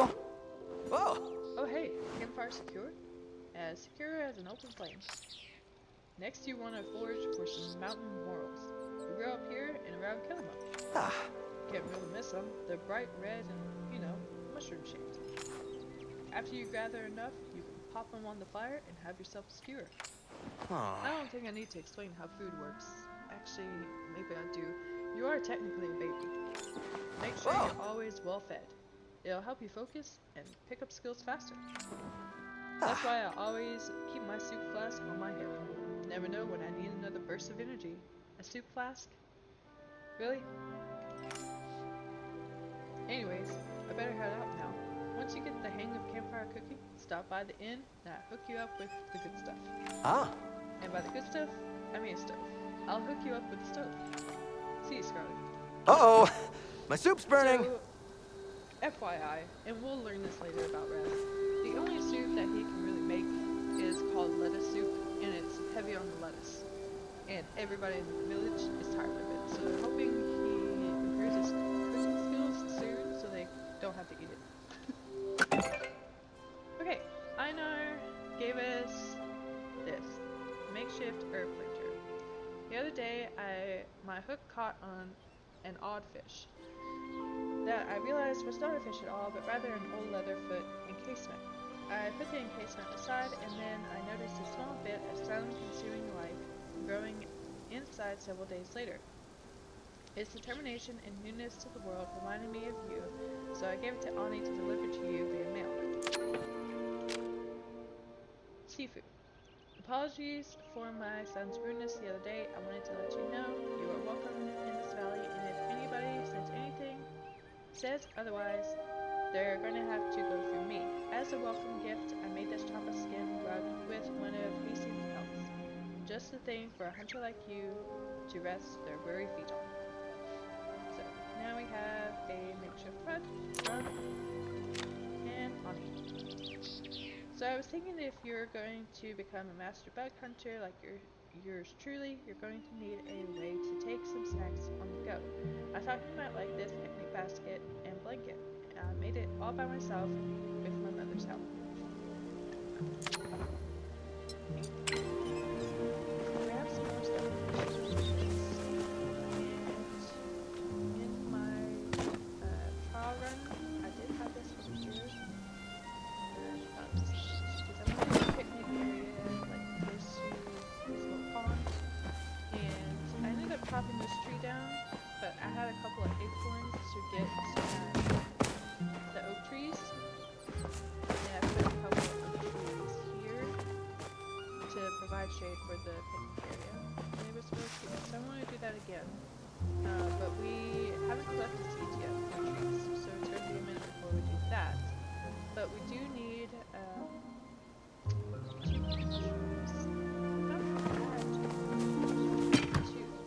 Oh, I don't think it counts if it's in inventory. Yeah. So we need one more mushroom. And then we can do that recipe. Two more things in place. We have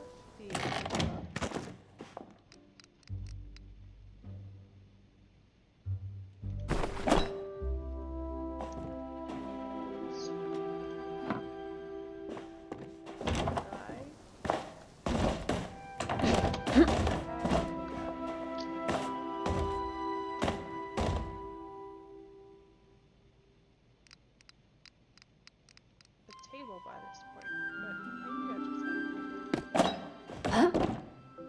Maybe it was a bookshelf. I do know there is a bunch of chests, and I kind of have to finish it because I think the game is still being kind of developed. Maybe I'm wrong. I don't know. But when you go around the map, you'll eventually find like hidden treasures in like pirate chests, and you can keep the chests and use them as decorations for your own place, but you can't sell them. So during my initial playthrough, or the test run, I ended up with like 15 different chests that I didn't have the storage for, and they kind of just, it looked like a hoarder's house with chests in my little house. Because I had nowhere else to put them. They were taking up space in my storage, and I couldn't sell them. So it is what it is, though. We do need more flint and more wood, which we'll do that in a minute. And then we can also make our little Sernuk thing. We can make this as well, but we need the sawmill for that. We can make some more arrows and more smoke bombs as well, which is why I got those lilies, but it requires clay. So we'll have to get some more clay if we want to make some more of those. And of course, flint and wood for that. Maybe I unlocked a table or a shelf during the initial playthrough. That's why I was able to have more storage for those things.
fast item things. Like we saw earlier when we wanted to give some wood and stone to Ashra and Hodari to fix up our house. We will see one of those again at like the Phoenix mural. Jasper is one of the things we have to turn in, so we're gonna hold on to that. And then let's jump.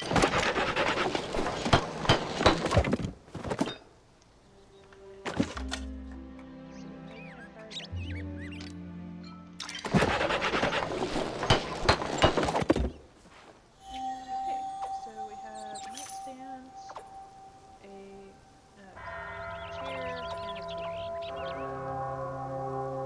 That's not a nightstand, that's a wall shelf.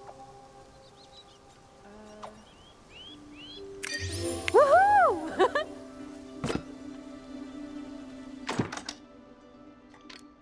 That takes more wood, and we need planks for that. Okay. So let's go ahead and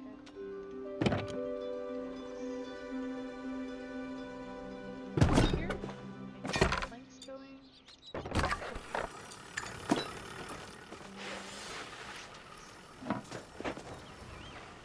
It's so cute.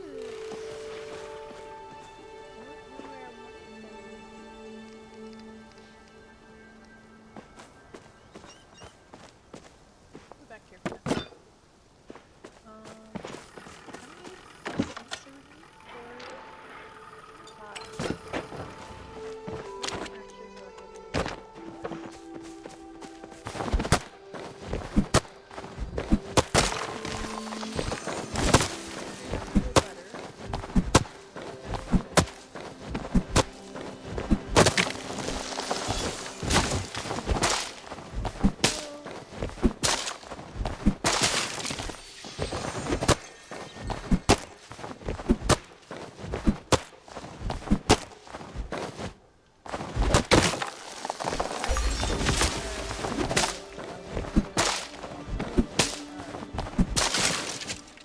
every now and then, the game kind of glitches out. So they do have missions where you get stuck somewhere. So the devs or developers have added an unstuck button.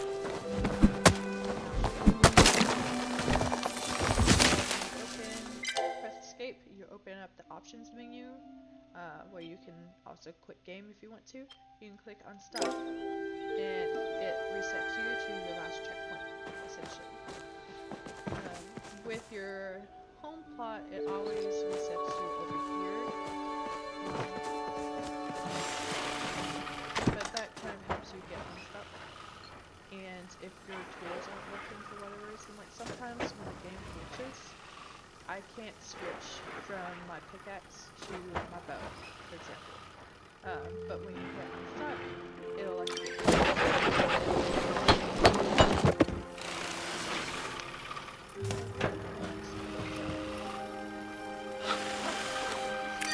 Woo!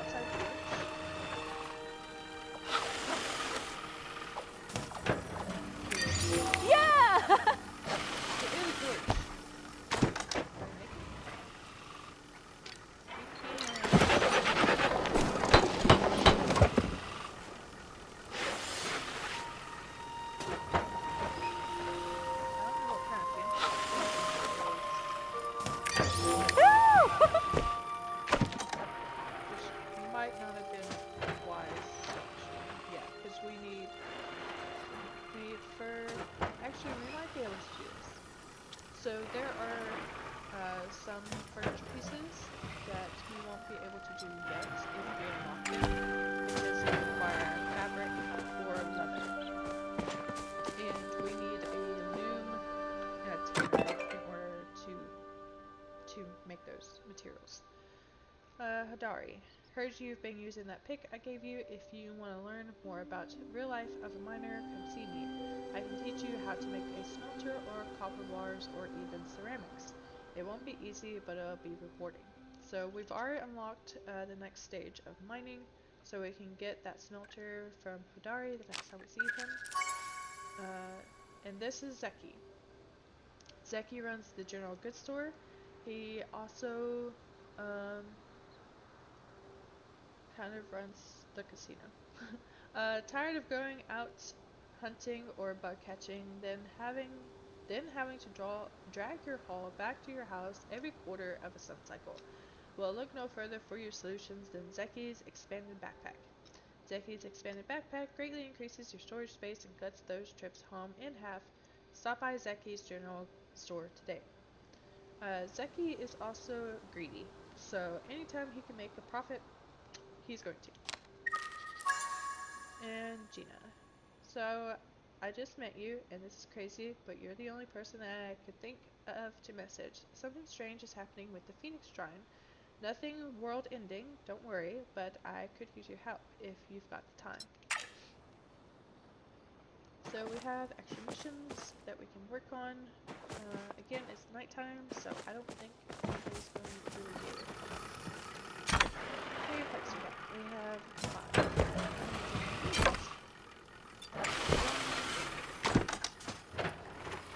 What are we making?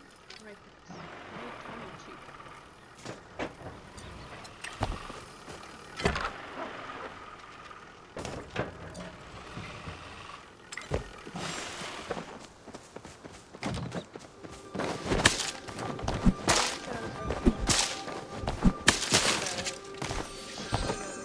Another mushroom.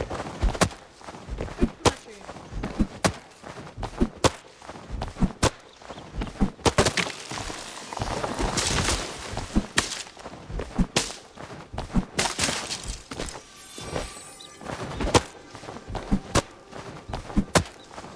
We have 6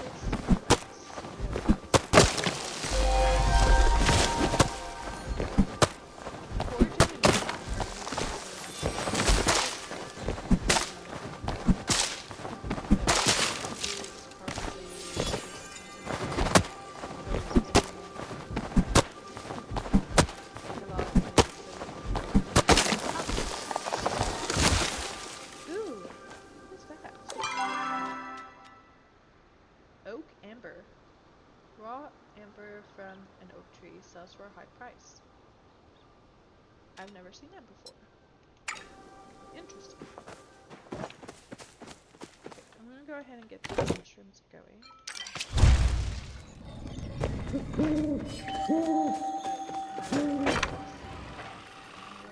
Those go.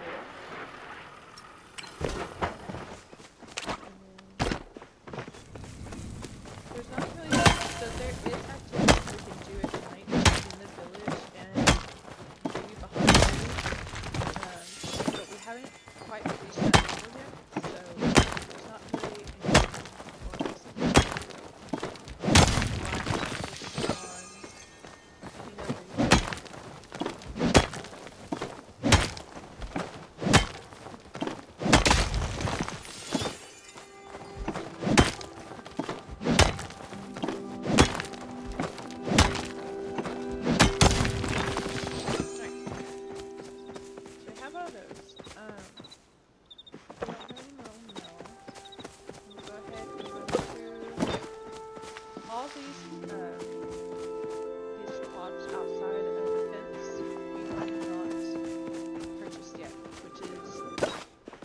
What we were going to use our renown for.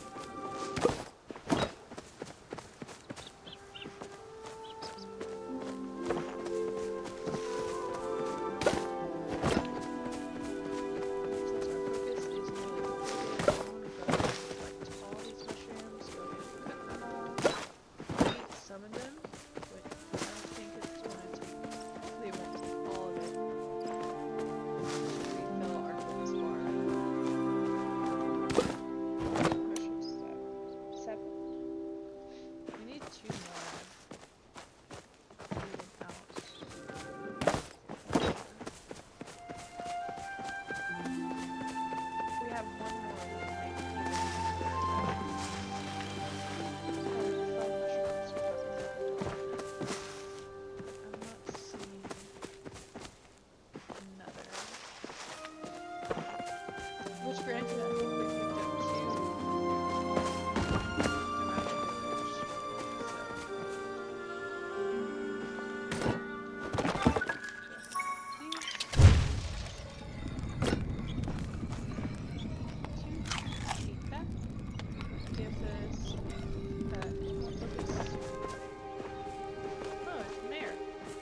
As long as you do your best, that's good enough.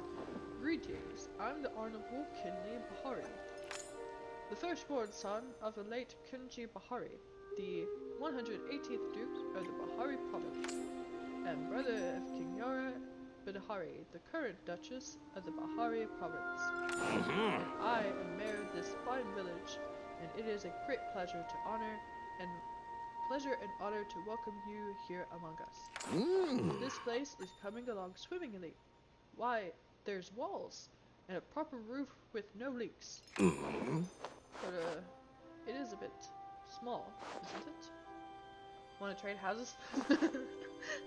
I like it cozy. It's too small. I'd love to expand. Shall we be sassy? Let's be sassy. I want to trade houses. Oh no, I couldn't possibly. She would have a field day if we moved out of the village center. Why, how would I greet my constituents every morning if I had to take a short walk to see them? I brought you the permit to build your first home expansion. Ah, it's Kinley who gives it to us. Okay, I thought it was Ashley, but either way, I had to spend an entire hour remembering where to find the paperwork and then refilling my favorite pen. Of course, once you build the expansion, you'll probably want to fill it with furniture. I hope you have a hefty nest egg set aside for decorations. I'm completely broke. How do you make money? I'm not rich, yet.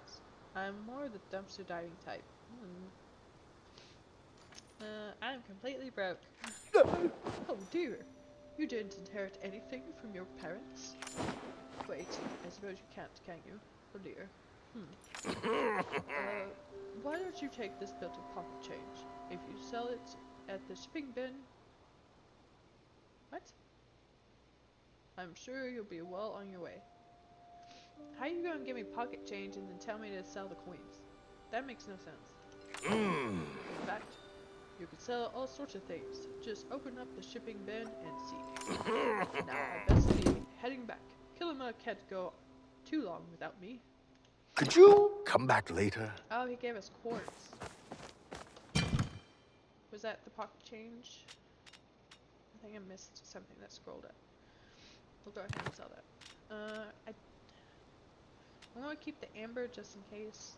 I don't think there was anything we needed the quartz for when I did the test run. So I think that will be fine to sell that.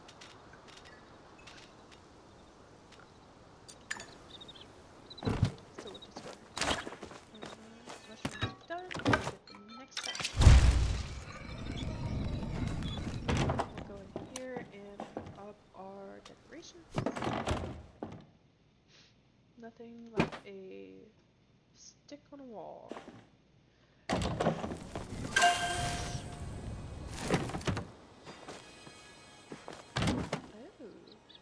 so it's like a porch light.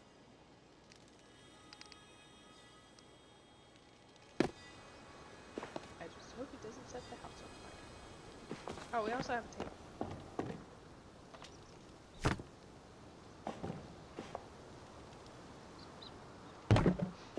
There, and Alt. Nope, it's Control. If you hit Control, you can enter edit mode and move things around. And this.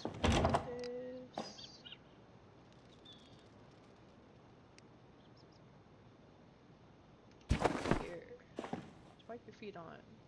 Don't have hearth to put that next to. I won't only the table. Okay, I'm gonna put. Can't reach it. Give me the plant.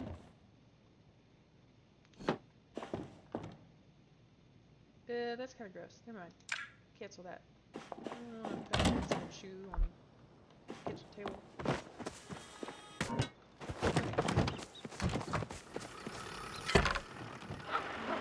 We still need some more things, so we gotta wait. Place the frame for your room. Oh yeah, I forgot. We have an extra room. So clicking H enters the plotting map. So this is the area we have unlocked, obviously.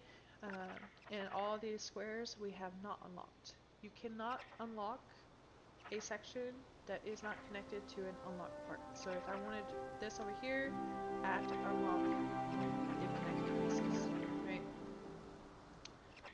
Up here to the right, we have building limits that we have so far is 5, which I think refers to the housing, like the rooms that we have on property.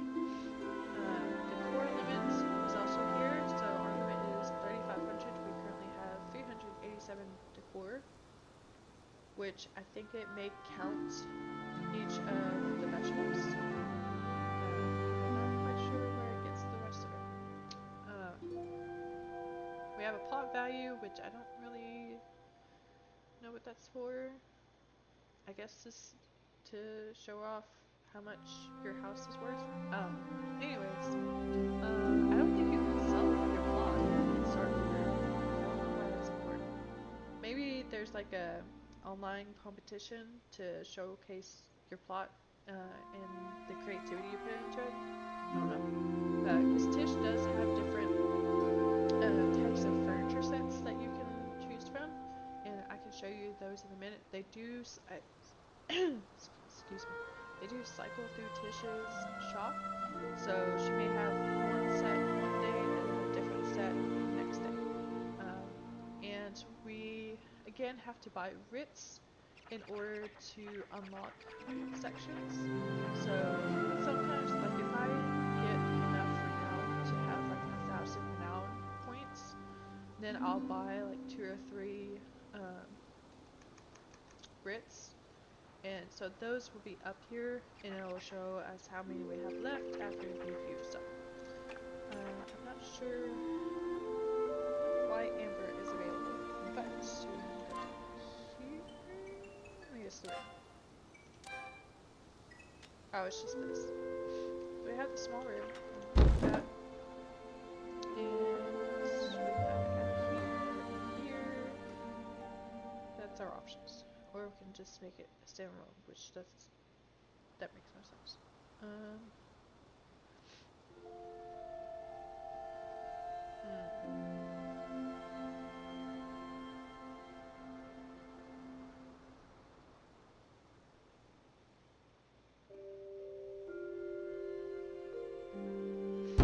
Like here. And then we have to build it. We could always move it later if we want to, which we probably will when we expand the house. But the first thing we need to do is expand our land before we can expand the house. And again, expanding the house costs coin, lots of coin. So we're gonna have to work up to that. In order to move around the map, you have to use WASDA, which you can see at the bottom right corner.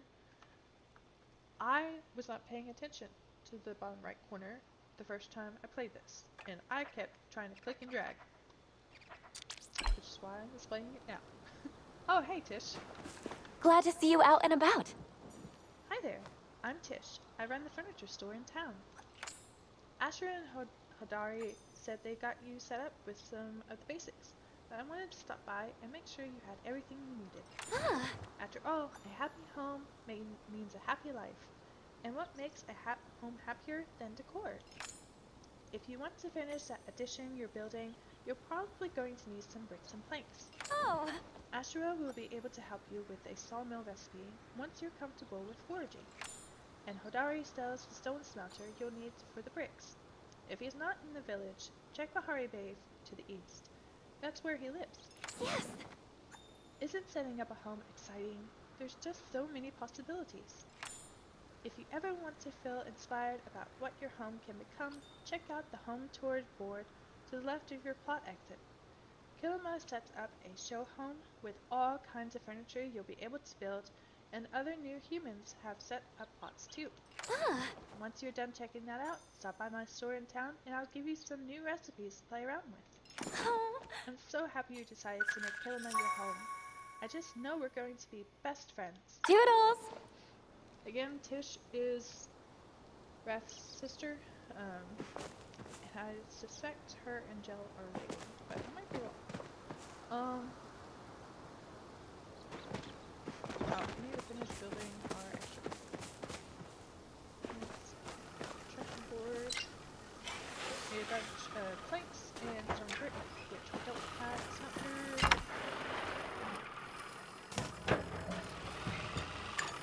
Go ahead. Go ahead and knock these off.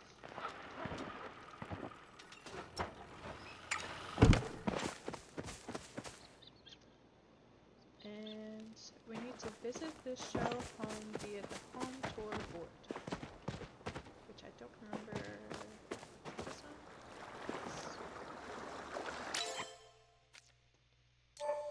Go home.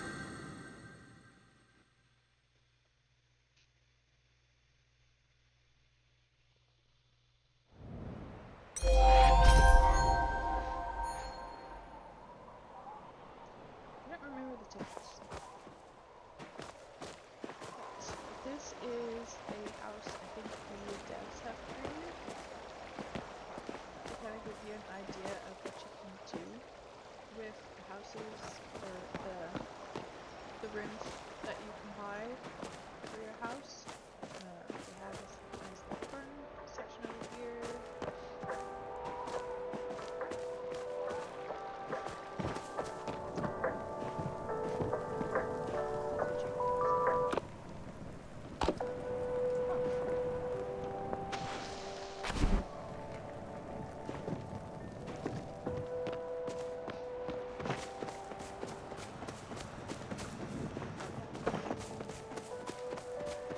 I kind of breezed through this first one.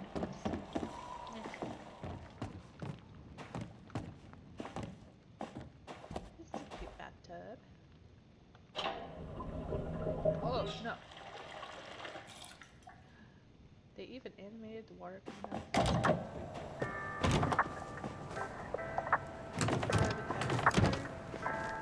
Have a beach day. So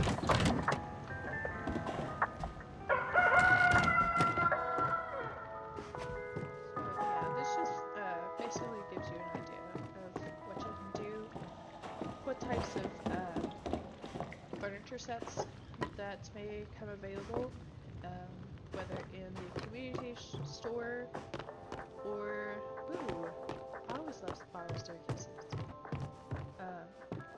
Or at Tish's place. Look at this little bug plush. It's cute. Chopper plush.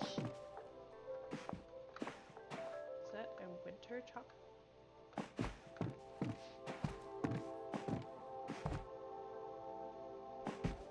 And I'm pretty sure you can buy these pictures as well. I forget what the wolves are called. This is a lantern book. Aw, it's a baby Sernuk. It's so cute!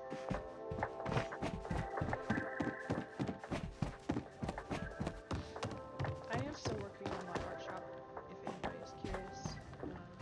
I'm just trying to, like, build up supply before that online.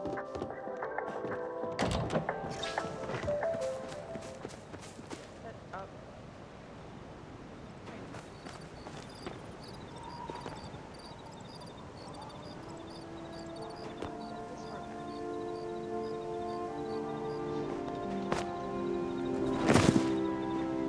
There is no ball there.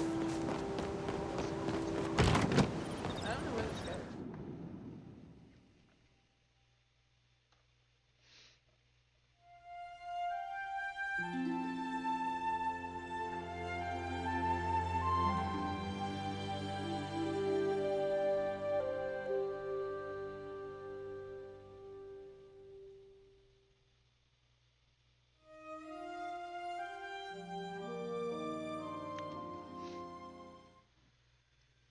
Not all of the transitions are short and sweet. But they are interactive. Because if you never mind. It does take that chance to load.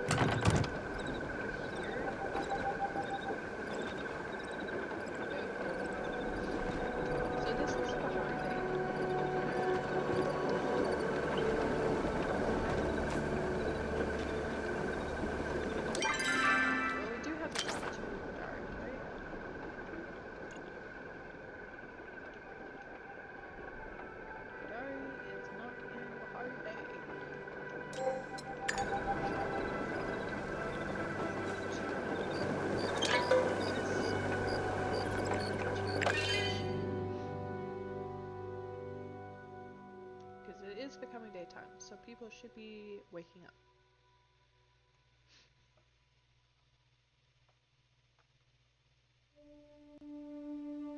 Yeah, if you hit shift, you can change the little text and see new hints. Oh, so I saw this thing.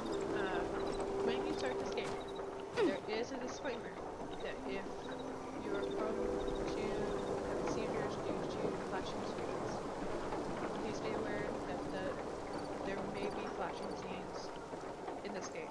So I should have said that at the beginning of the stream, in case anybody watches this, struggles with that. And I apologize for reiterating that disclaimer. I will try to do that at the beginning of my next stream as well.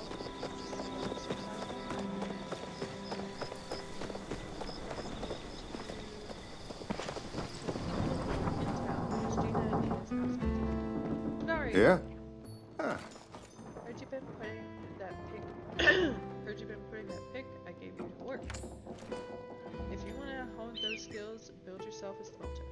First step is to turn rocks into bricks. I got a couple of other recipes in stock that can help too. Check them out. So go ahead and do that. We need ceramic and copper. Sure. Ashra. Good to see you. It's good to see you embracing forgery. Foraging, not forgery. That is completely different. Foraging. My son and I used to do it together all the time.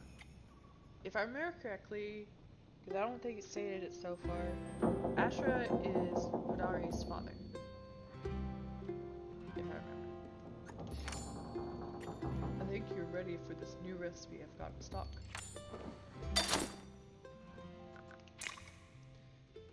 We don't have 200 coins.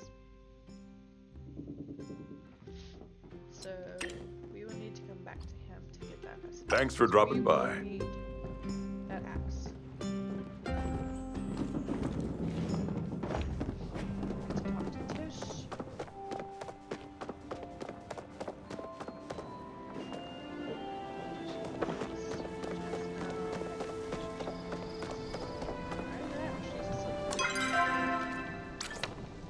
Oh, she is asleep, so we won't bother her yet. Let's see who else we can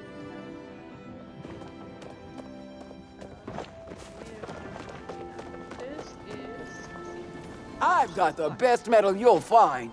and the first time I read her name, I instantly thought of Avatar: The Last Airbender. Hello, Sifu Hotman. Howdy, I'm Sifu, the blacksmith around these parts. Woo! But you might recognize me as Sifu, the famous monster slayer. You look a little familiar. I just materialized from a mysterious void, so you're that Sifu? Wow. If you have to brag, you're not that famous.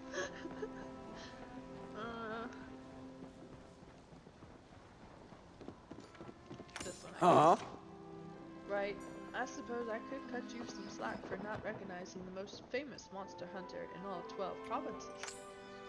How did a famous monster hunter like me wind up in a quaint suburban hamlet such as this? Ah! Well, that's a good question. Fortunately, I have a good answer. You see, I became a mother and I realized angering dangerous species was, well, a little too dangerous for my young son. So I took up the position of the town blacksmith. These days, I make blades instead of building them. As a Next reminder, time you slay a Sifu monster, is tell it Casey. Sifu sent you.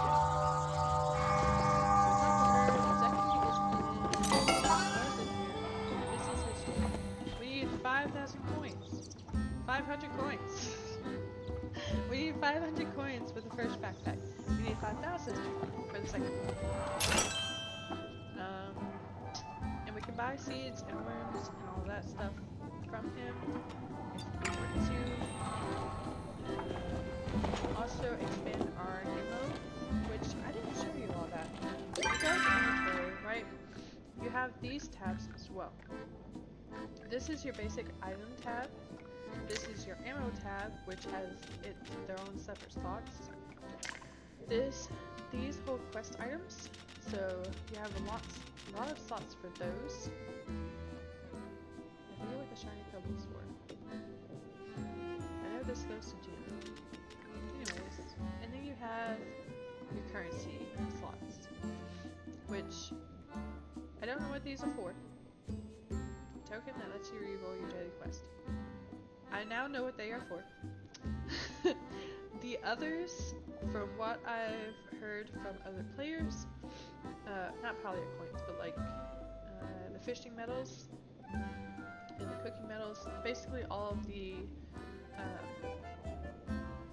skill medals that you can get, you cannot get those or earn those until you've reached level 10 in any of your skills. So I have to get like level 10 in mining in order to get the mining medals.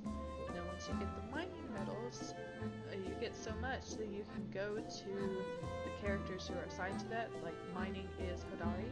You can go to Hodari, and if he's selling something that might be considered a quest item that you don't really want to take the time to create, but you have enough mining medals to pay for it. You can go to Hodari and purchase it off of him to complete that quest faster. But again, you can't do that until one of your skills has reached level 10. I have not gotten that far yet, so I don't know what those look like how those are them. I just know that you can. Also, this board that this character is looking at, or this player is looking at, that apparently I cannot access it. Let's see if that is a game glitch. It might not be something we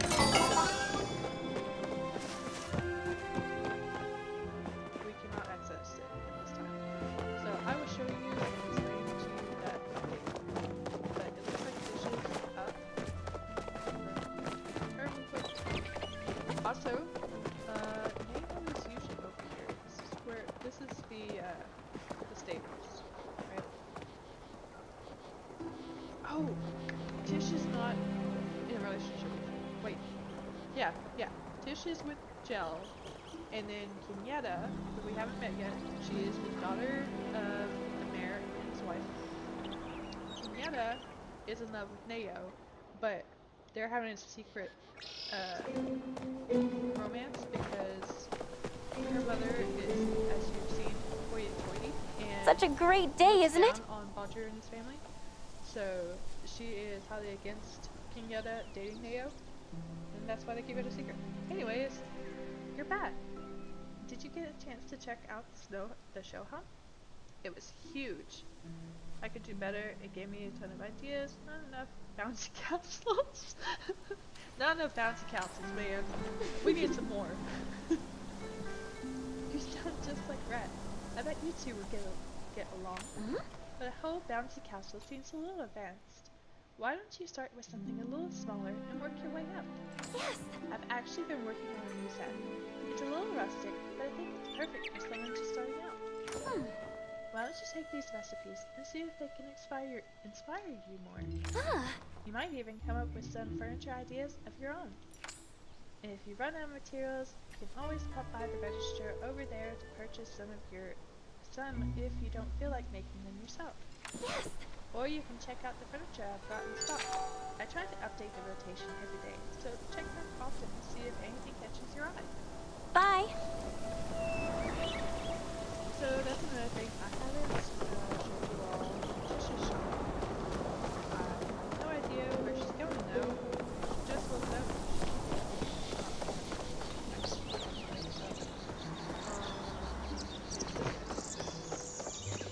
This, by the way, is the mayor's mansion. Is it a mansion?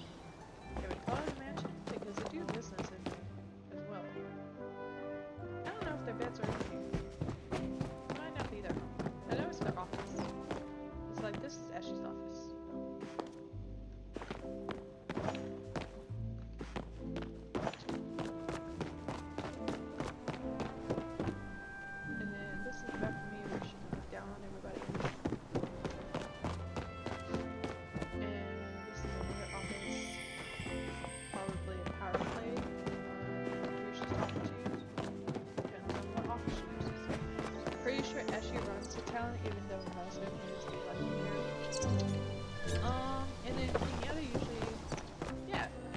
I'm so bored.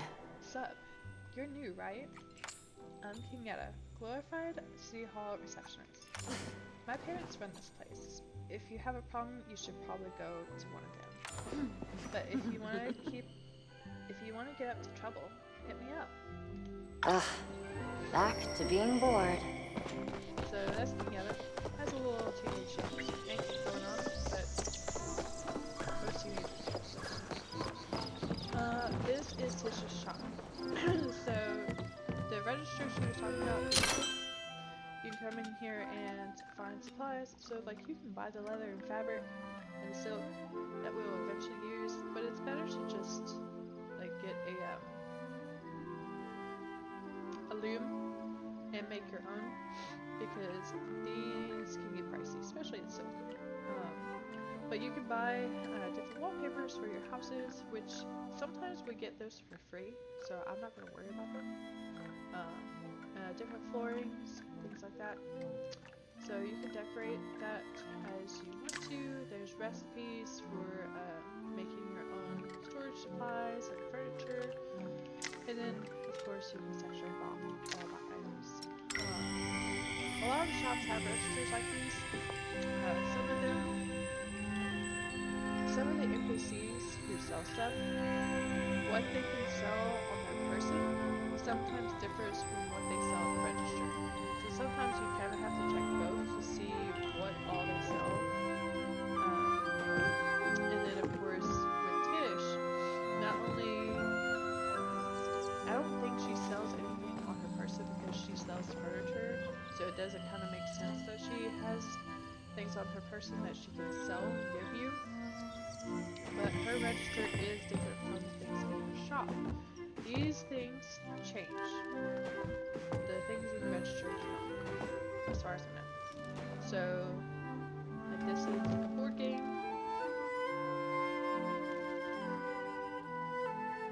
was thinking there was a quest later on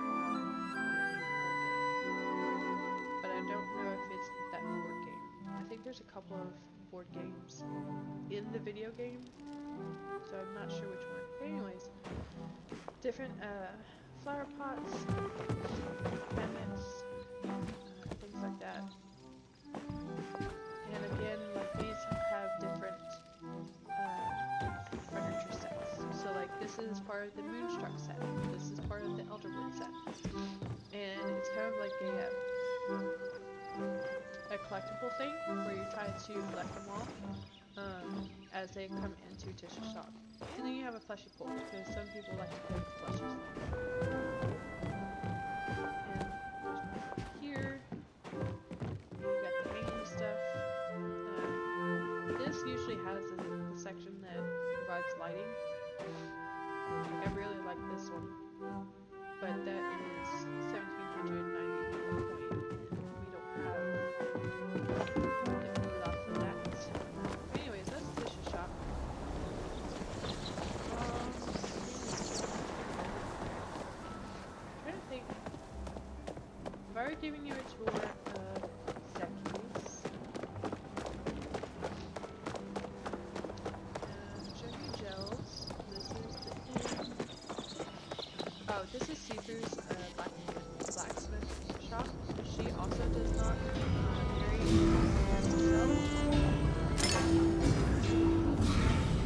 I guess when Seafood isn't working, sometimes she doesn't want to help. And why I do that on purpose is sometimes you need to do a task that she does right here, and that would get that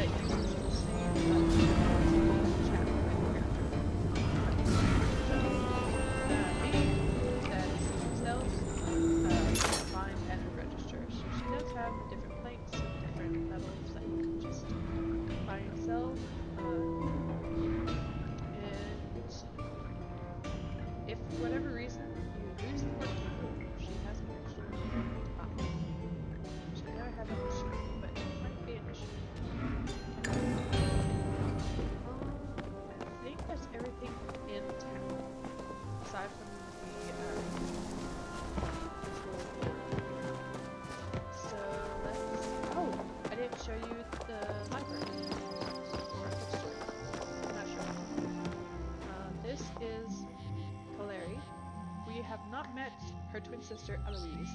They are complete opposites. Oh, goody. Another interruption. Another newcomer, eh?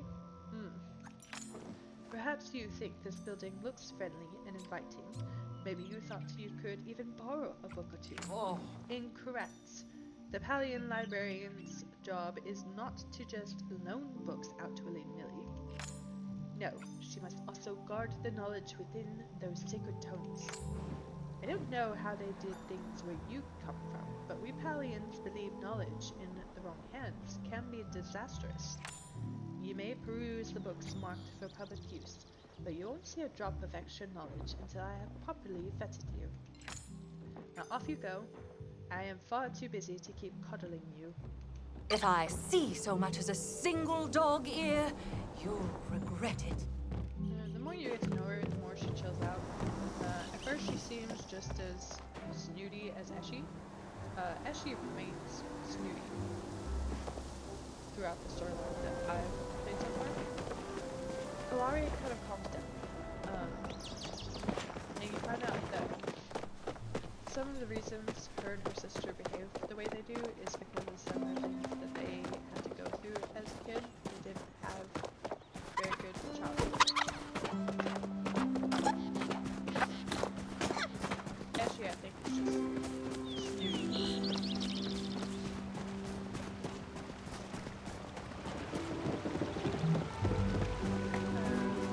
So the two places that we usually find Lena. So that little exclamation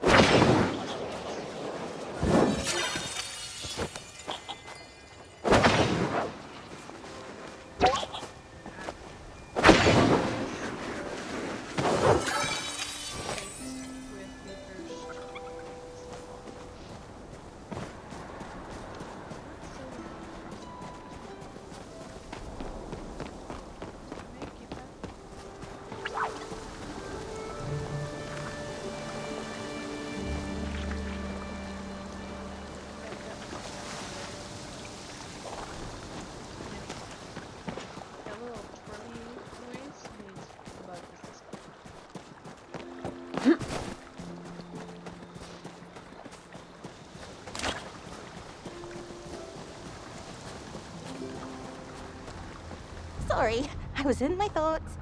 Oh, there you are. Good. I was starting to think my dreams of the whole thing. So yesterday, Hecla and I were examining the ruins more, trying to find out what's going on, why the ruins are suddenly happening. And I found a piece of statue that looks like it fell off the paint. So well, I returned it. Which is sort of silly. Just like that, just like the individual in the sky. It stands to reason these two events are connected. Oh, I'd like to test my hypothesis, which means I need to go try and check out the shop. But only if it's convenient. I forgot to eat again. Ever feel like there aren't enough hours in the day? Hey Scarlet, it's good to see you again. Did you get something alright? Actually, I found something you might be interested in. If you fall straight into my back, finding this object alright. You'll go. Really? What is it? Oh wow! I can't believe it. This thing is an ancient flow battery. These were the power sources for the ancient humans. I've been looking all over for something like this. You say you just found this buried in the ground? I guess I'm lucky. It must be fake. I don't believe in either of these, so guess we'll go with this one. I'm not really a believer in fate per se, but this is some coincidence. I don't believe in coincidences either, but okay. Humans used to use these to power all sorts of things. Huh? You know, there's this old door under the waterfall I've been trying to open. It's just a little ways past the shining first red. I've tried all sorts of things to get it open. Maybe this battery could be the key. Why don't you keep the battery and give it a try? This place used to belong to your people after all. You really should be the first one to check it out. Okay, we got two locations we need to check. We get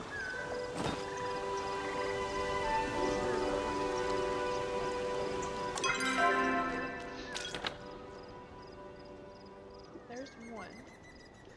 which is the one she just told us about.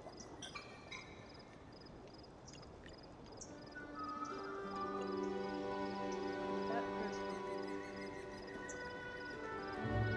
might be a lot. Ah, there's the other. Yeah, so they're both open.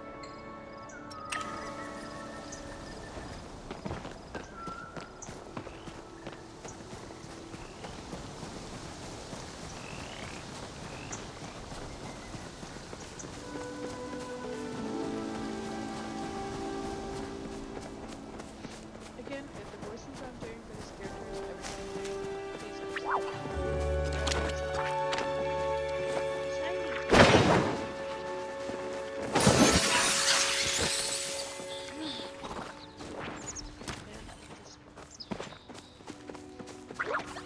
so the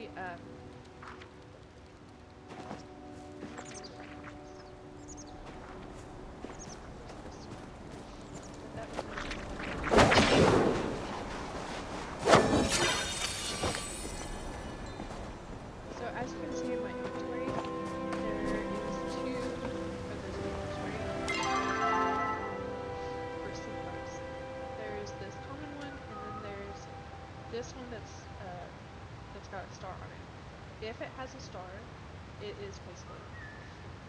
If it doesn't have a star, you cannot place it. And I will show you what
double checking, make sure.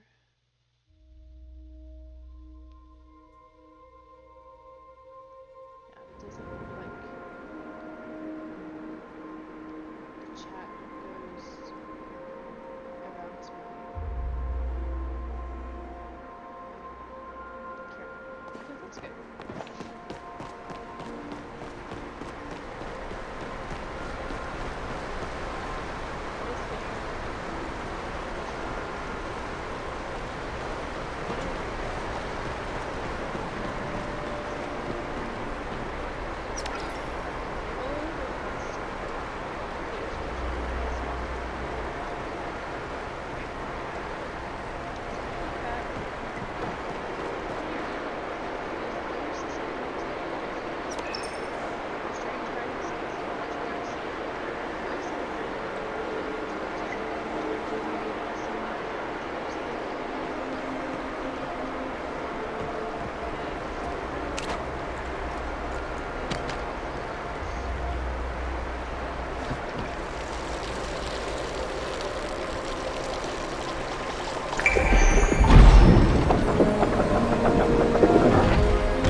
done anything new? I didn't think you had too much about them. Just never been so much a healing version before. This one is just a lot. There's a lot to it too. You're right. That's a whole lot of nowhere. It's scary. Just watching someone here. You're an archaeologist. Gosh, right now I'm just an apprentice. I'm doing my thesis on human emergence with the next scholar. So if you see any interesting artifacts or things, then go ahead and see them right now. They might lead you to a scholar. It leads you to discover the mystery of what happened to you. That second part is obviously a lot cooler. Yeah, so first. Excuse me, I need to do some. Oh, a good day for research, don't you think? How is it from Huh? what is it? Usually it's both. I'm not doing both. Let's just no. Perhaps it's sense. Try that. It's just a bit much. It's usually Oh, I might go for a walk.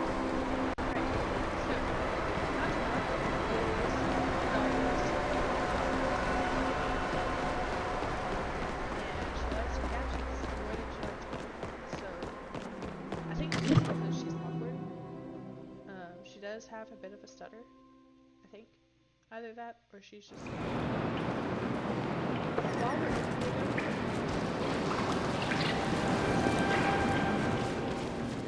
go back to research.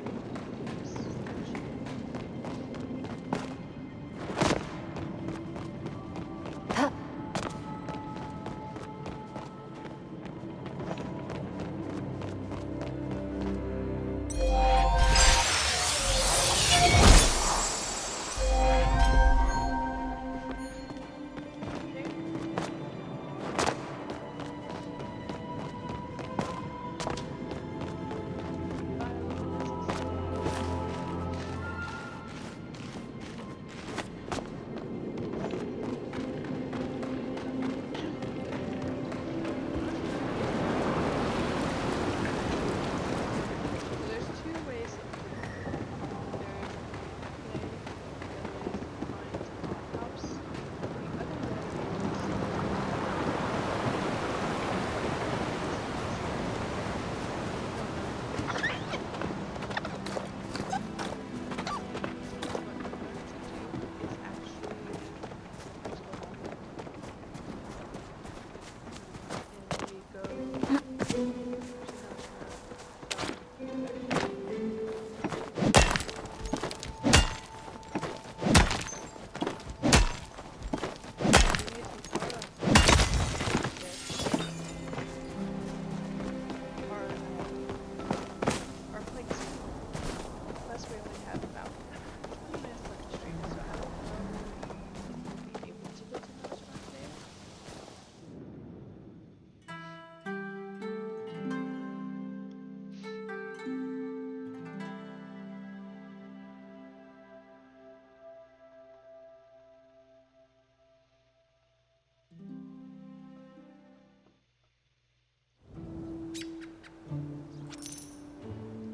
It's Jell and Tish.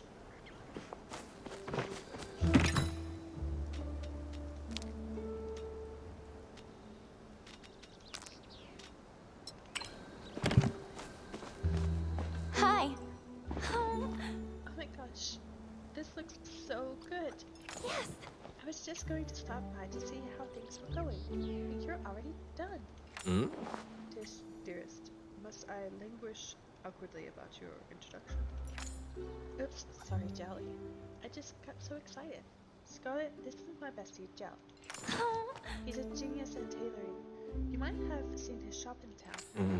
Well, I wouldn't go so far as to call myself a genius. I still have much to learn before I learn the ability to stitch my name on my pieces. That honor still belongs to my mother, head of the house of Omayata. Oh, Jelly's family is super famous in Palia. They're a huge fashion empire. Ah, I wouldn't expect Scarlet to know of that. Know of it.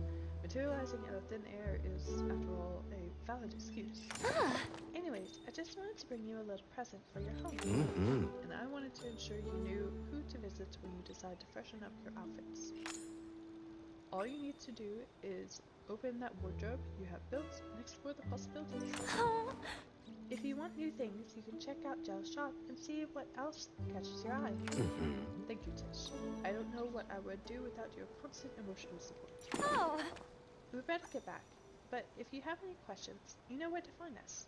Bye, Scarlet. Until next we meet. Nice chatting with you. Okay. Oh, we have Boop. Ashra, you just keep getting better and better with that axe of yours. Stop by later and I'll teach you how to build an even better one. I've heard you built your first sawmill. I still remember when I made my first plank. The sides were so warped and uneven, everyone thought it was an art project. Anyways, as she has this program to encourage new builders, that means you get a rebate on the cost of that sawmill recipe. I've attached it to this letter. Don't spend it all in one place.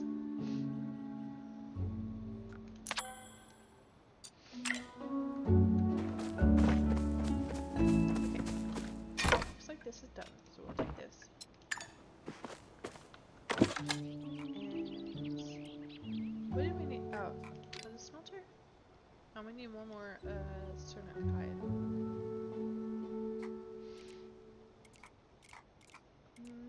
Oh, we have a bookshelf. That's where it is.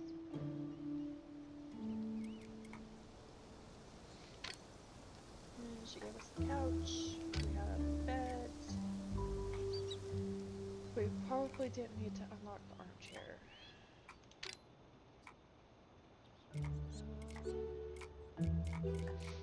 What can we make? Oh, we need to make this.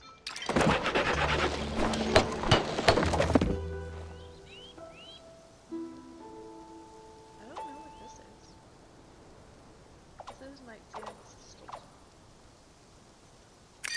Woohoo! It's a wall clock. Interesting. Never unlocked that one before. Lake Lotus. I know where to get those. Lake Lotus are easy to find. Let's this out.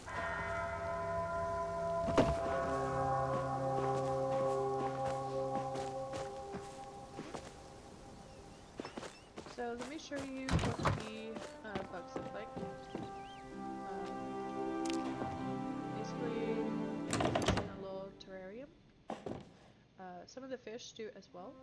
They, of course, they come in a aquarium, but that is an option. So you can put them anywhere you like.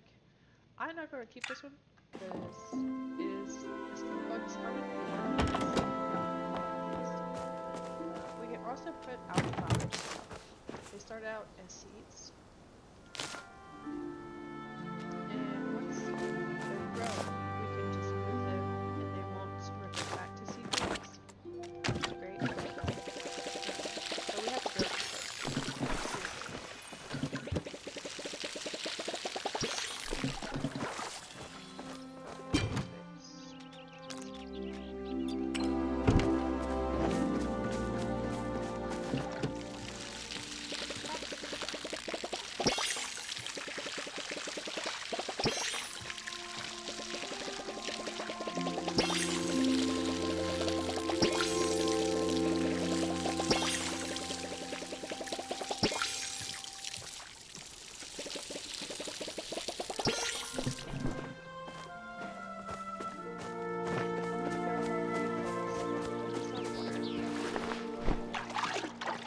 Have that at the ready when we need it.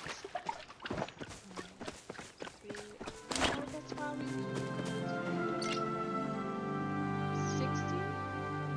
Why did I think it was 20? 22 was for the log thing that we just made. I'm just gonna go ahead and put this in here. That is an option. So here, and we need to make a smelter, which I've not really needed those pipes for. Where did it go? Smelter. No, we need a ceramic pipe. We can actually go ahead and do that now. We have 13 minutes. So we can grab some ceramic and maybe some choppa. Because we'll eventually unlock a recipe where we can cook meat on the campfire. We can also keep an eye out for some more mushrooms, because we have to cook a lot of mushrooms to upgrade our cooking skill. Speaking of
upgrading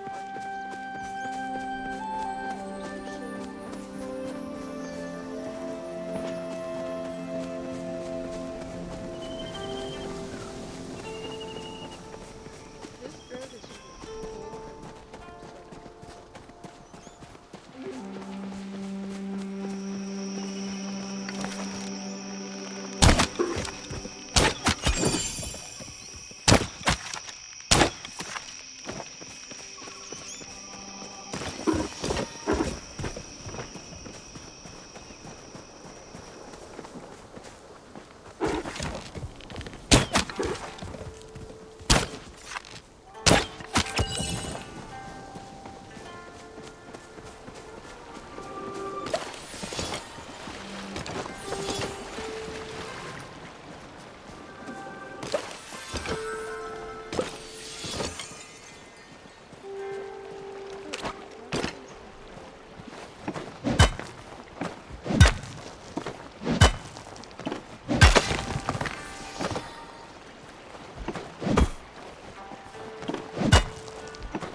Oh no. That makes some more. Remember this being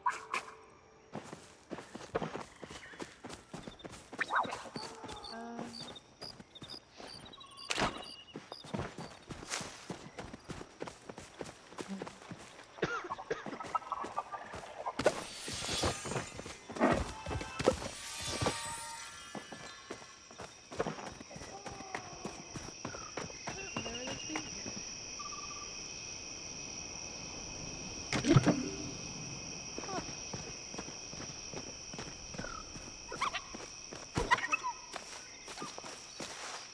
So what we can do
side of the map.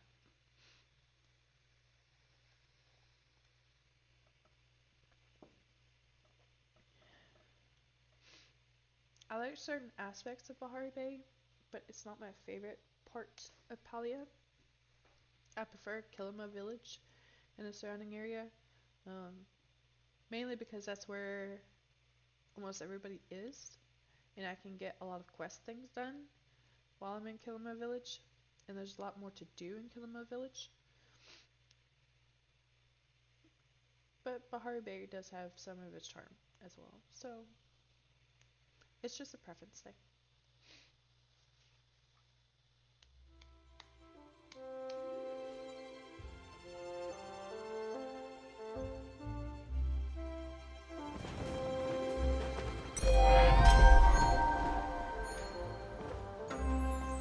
I went to the wrong entrance. Anyways, this is the fairgrounds, everyone. This is where the Machi Market is. We're not supposed to actually be here yet. We're supposed to get a quest saying, hey, check out Machi Market. Over here.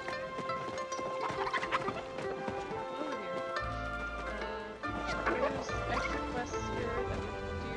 I don't really want to do them at the moment because we need to tackle what we have at the moment.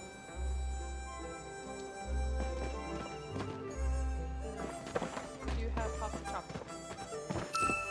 which we get infinite amount of arrows, and we just gotta pop balloons.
They do have different items and they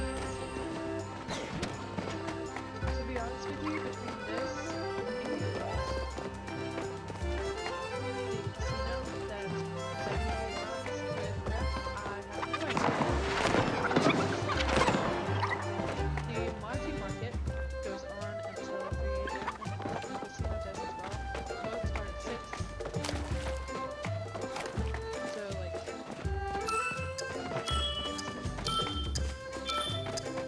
have course events, which I guess is a reflection on gamers and their sleeping habits. I don't know.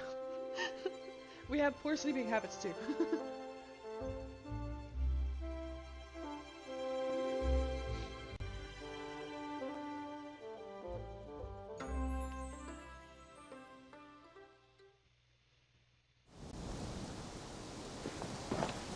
Anyways, we actually need to go north to go to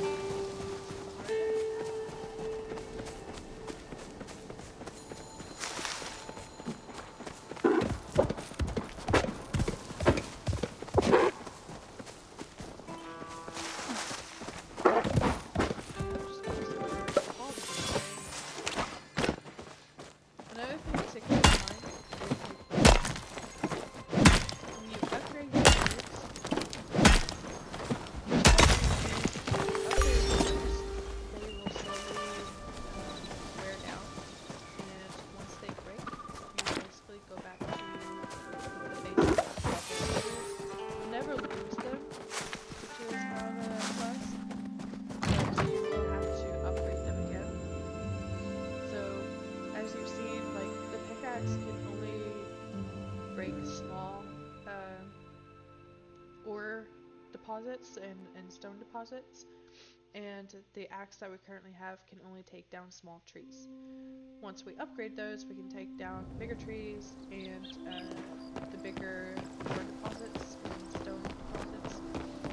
And depending on the material, it also depends on the upgrade. So level 2 axe is pickaxe. With axe, we can take down what's called heartwood. Heartwood trees, which is basically pine trees, but we'll need the heartwood planks later for other decorations. I think my voice is trying to go out.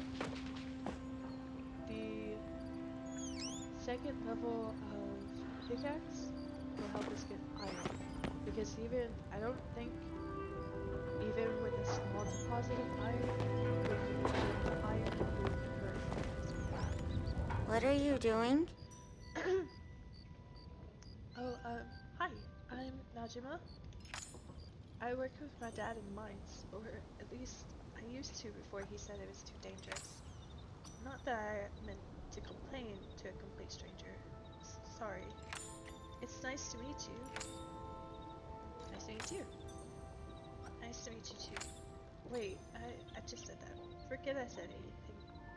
Can you build me a glider? Oh, I can help you out with that. I've been troubleshooting my glider tech lately, and I need a bunch of volunteers to help me with aerodynamics and stuff. I'd do it myself, but my dad's been really overprotective lately. He won't let me in the mines, won't let me jump off cliffs. If you're interested, I can make one for you too. Just bring me these supplies. Okay, bye. Great. Oh, we just need wood.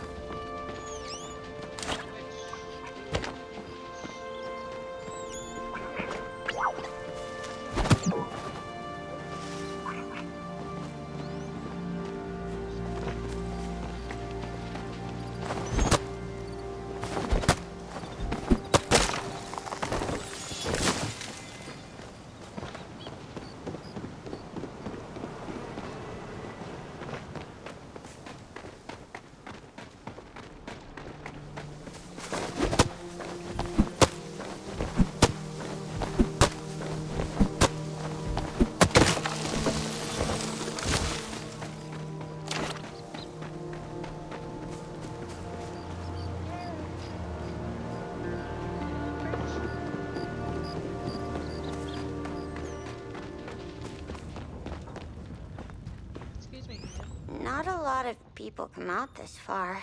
It's kind of nice seeing more people around here. I brought the supplies for the glider. Nice. Okay, let me just put all this together. There. Let me know if anything goes wrong, or if something falls apart or something. But I won't worry. I've been working most of the kinks out already. Guess I'll see you around. We have a glider. What is this? Oh, it's a banner. You get that when you first visit the Machi market, and it's already equipped. I have something.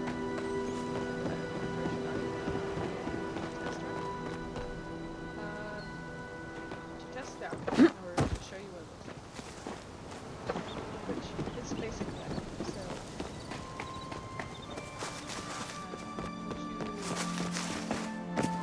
all you have to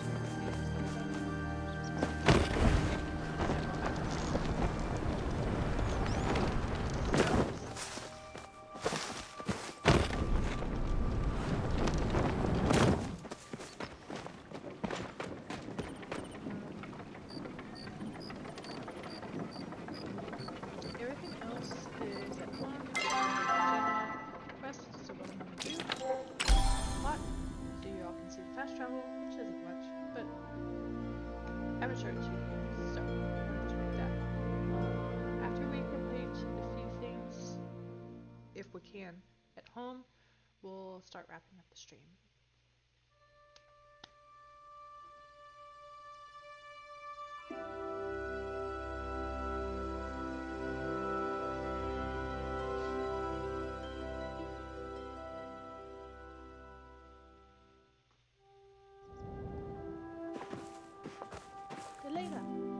It's been a hard day, but nothing a good chinwag can't cure. Howdy there. To borrow one of Bodger's turns of phrases. I hope I'm not bothering you, but I just wanted to make you aware of a new initiative I'm starting up. Are you asking me for money? No, not all of that. In fact, you might be making a few gold coins off of it if you play your cards right. What's the opportunity? Neo and I have been hard at work opening up a new ranch just outside of Killam. We were wondering if you might be interested in owning a pen or two and raising some livestock. What's the catch? Of course, I love learning new things. Can I ride an Ormu? Gosh. Oh! Well, no. It's riff rocks that are for riding, but you would, but you would get to milk 'em. Speaking of riff rocks, Neo gave me this bell that will summon Sugarfoot to take you to the ranch when you're ready. All you got to do is give her a ring. Fairly well. Okay. Left area. Shivers.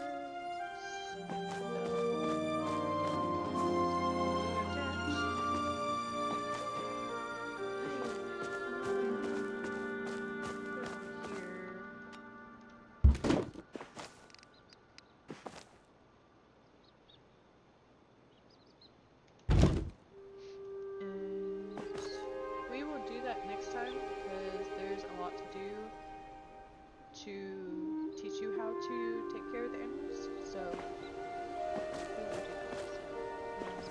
Check tracks. Nothing else going around yet.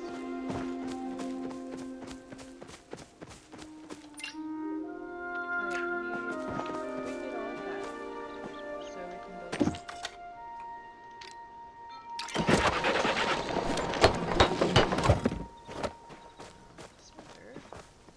Over here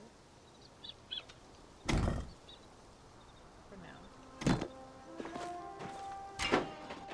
And we need some bricks.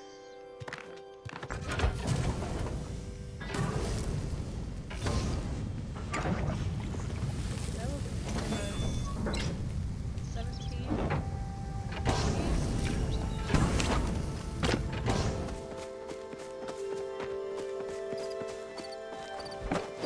I don't know if this craft will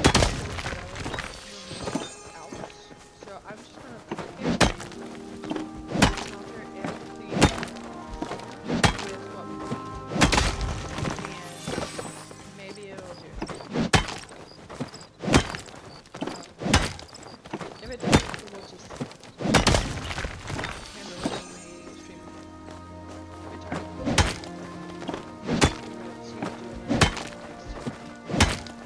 If then Wednesday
I don't know what to use the antlers for, so we're just gonna go ahead and sell them for now because we can definitely get some more. We'll put some of this stuff away.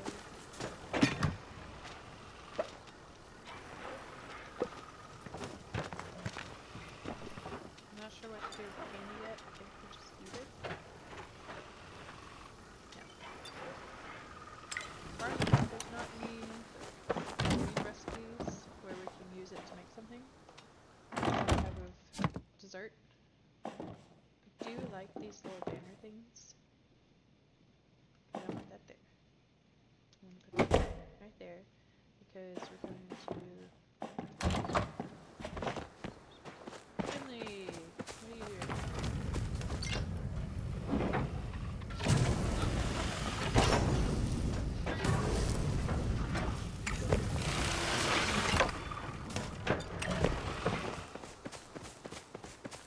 Oh, goody. Someone to chat with. I see you've been quite busy around here. Very good. Very good. So, do you have anything for me? Like what? Like a housewarming gift, of course. Wait, now I'm confused. I think you have that backwards. I have a half-eaten mushroom skewer. No one told me about that. Yeah. Is that not how humans do it? Strange. Well, here in Kilima, when someone new moves into the neighborhood, they go round with small gifts for their new neighbors, snacks and toys and the like. If you ever want to be invited to one of my wife's dinner parties, I suggest making rounds. I'm too famished to keep talking. Key.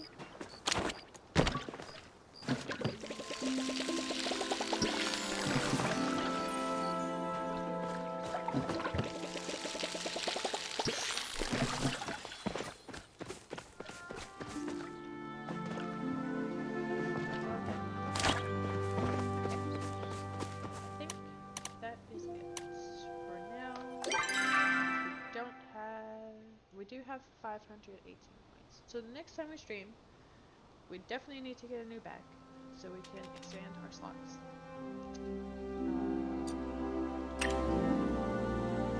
We need to finish our room so we can expand our house. And then we need to go around and talk to the villagers and give them gifts for some strange reason. But yeah, this is popular. And if you all are liking it so far, please let me know. If not, please also let me know so that I don't continue to show you all this game. If there's something else that's PG that you all want me to play, like maybe stream Minecraft, which I do plan on doing every now and then to give you all updates on how that's going, and maybe just hanging out in Minecraft during a stream. But if there's anything else, just let me know. I am keeping an eye out on, I think it's called Bible X. It is a game in the work that is an open world game, kind of like this one, where, from my understanding, you'll get quests, but it's set in biblical times, and it's supposed to be based on the Bible, which is why it's called Bible X. So there should be like some verses incorporated into the game. I'm not quite sure what else is in store for the game. Like I said, I'm keeping tabs on it to see how it's developing, when it's going to hit. I meant to look at Steam to see if it was already available or if maybe Steam had a release date that we could keep track of. I might check that here in a minute. Let's see what mail we got. Hadari. Heard you set up your smelter. Good job. Eshi's got this program she set up to encourage investing in Kilima's infrastructure or something. Anyways, what it means for you is a little rebate on the price of your first recipe. Keep it up. So we got some money back for that as well. Let me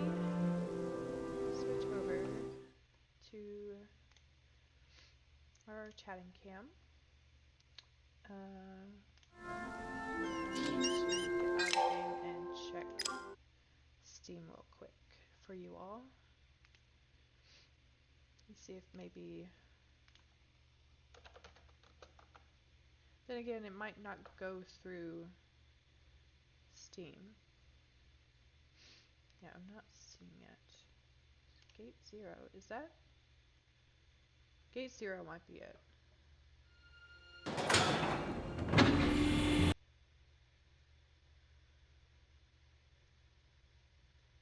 Okay, yes. Bible X is the developers of the game. Gate 0 is the game that they're making that's based on the Bible. So Steam's description is step through Gate 0 and time travel to explore ancient Israel, Circa 30 AD, in this story-rich action-adventure that sends players on a journey through the biblical times like never before. Complete missions, evade capture, and unravel riddles that reveal profound truths. Is this already unleashed? No, it's coming soon. Coming soon. I've already put it on my wish list, so Steam should contact me when it is released, like give me a notification like, hey, this game is available now. It looks like the first demo of the game came out for certain people in October 14th, but it was deemed a success, so I guess a lot of people did like it. And they have their reviews posted on Steam if you want to check it out. I wonder, they do not have a release date posted.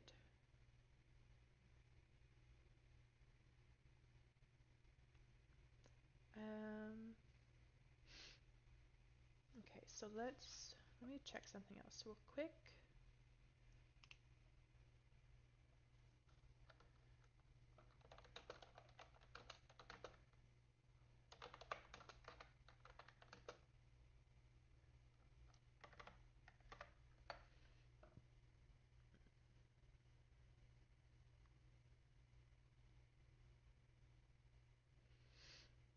Okay, so you can, it looks like you can go ahead and play it if you pre-order it through Kickstarter.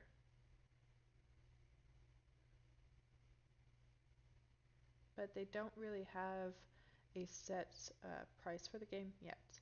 And some of the Kickstarter groups or gamers have uh, put a few minutes of gameplay on YouTube, so if you want to check it out, feel free to do that. But I am going to make sure to get that game when it comes out so that we can play that.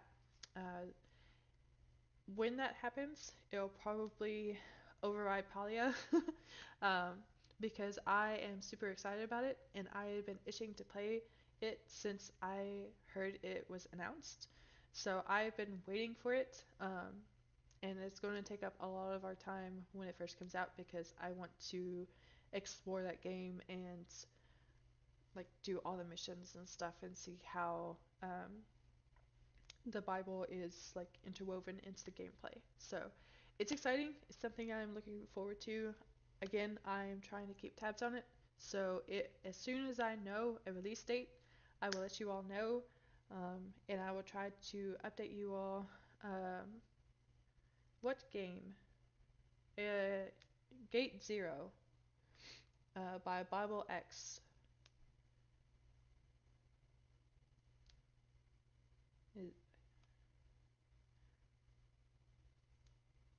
You were asking about the game that I'm talking about, correct? Not the one I just played?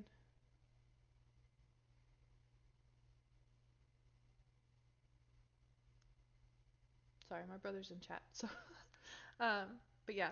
So I will let you all know when the release date is, and as soon as I hear how much that game is, I will also let you know that as well.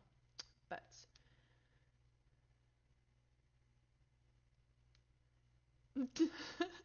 He answered yes to both my questions.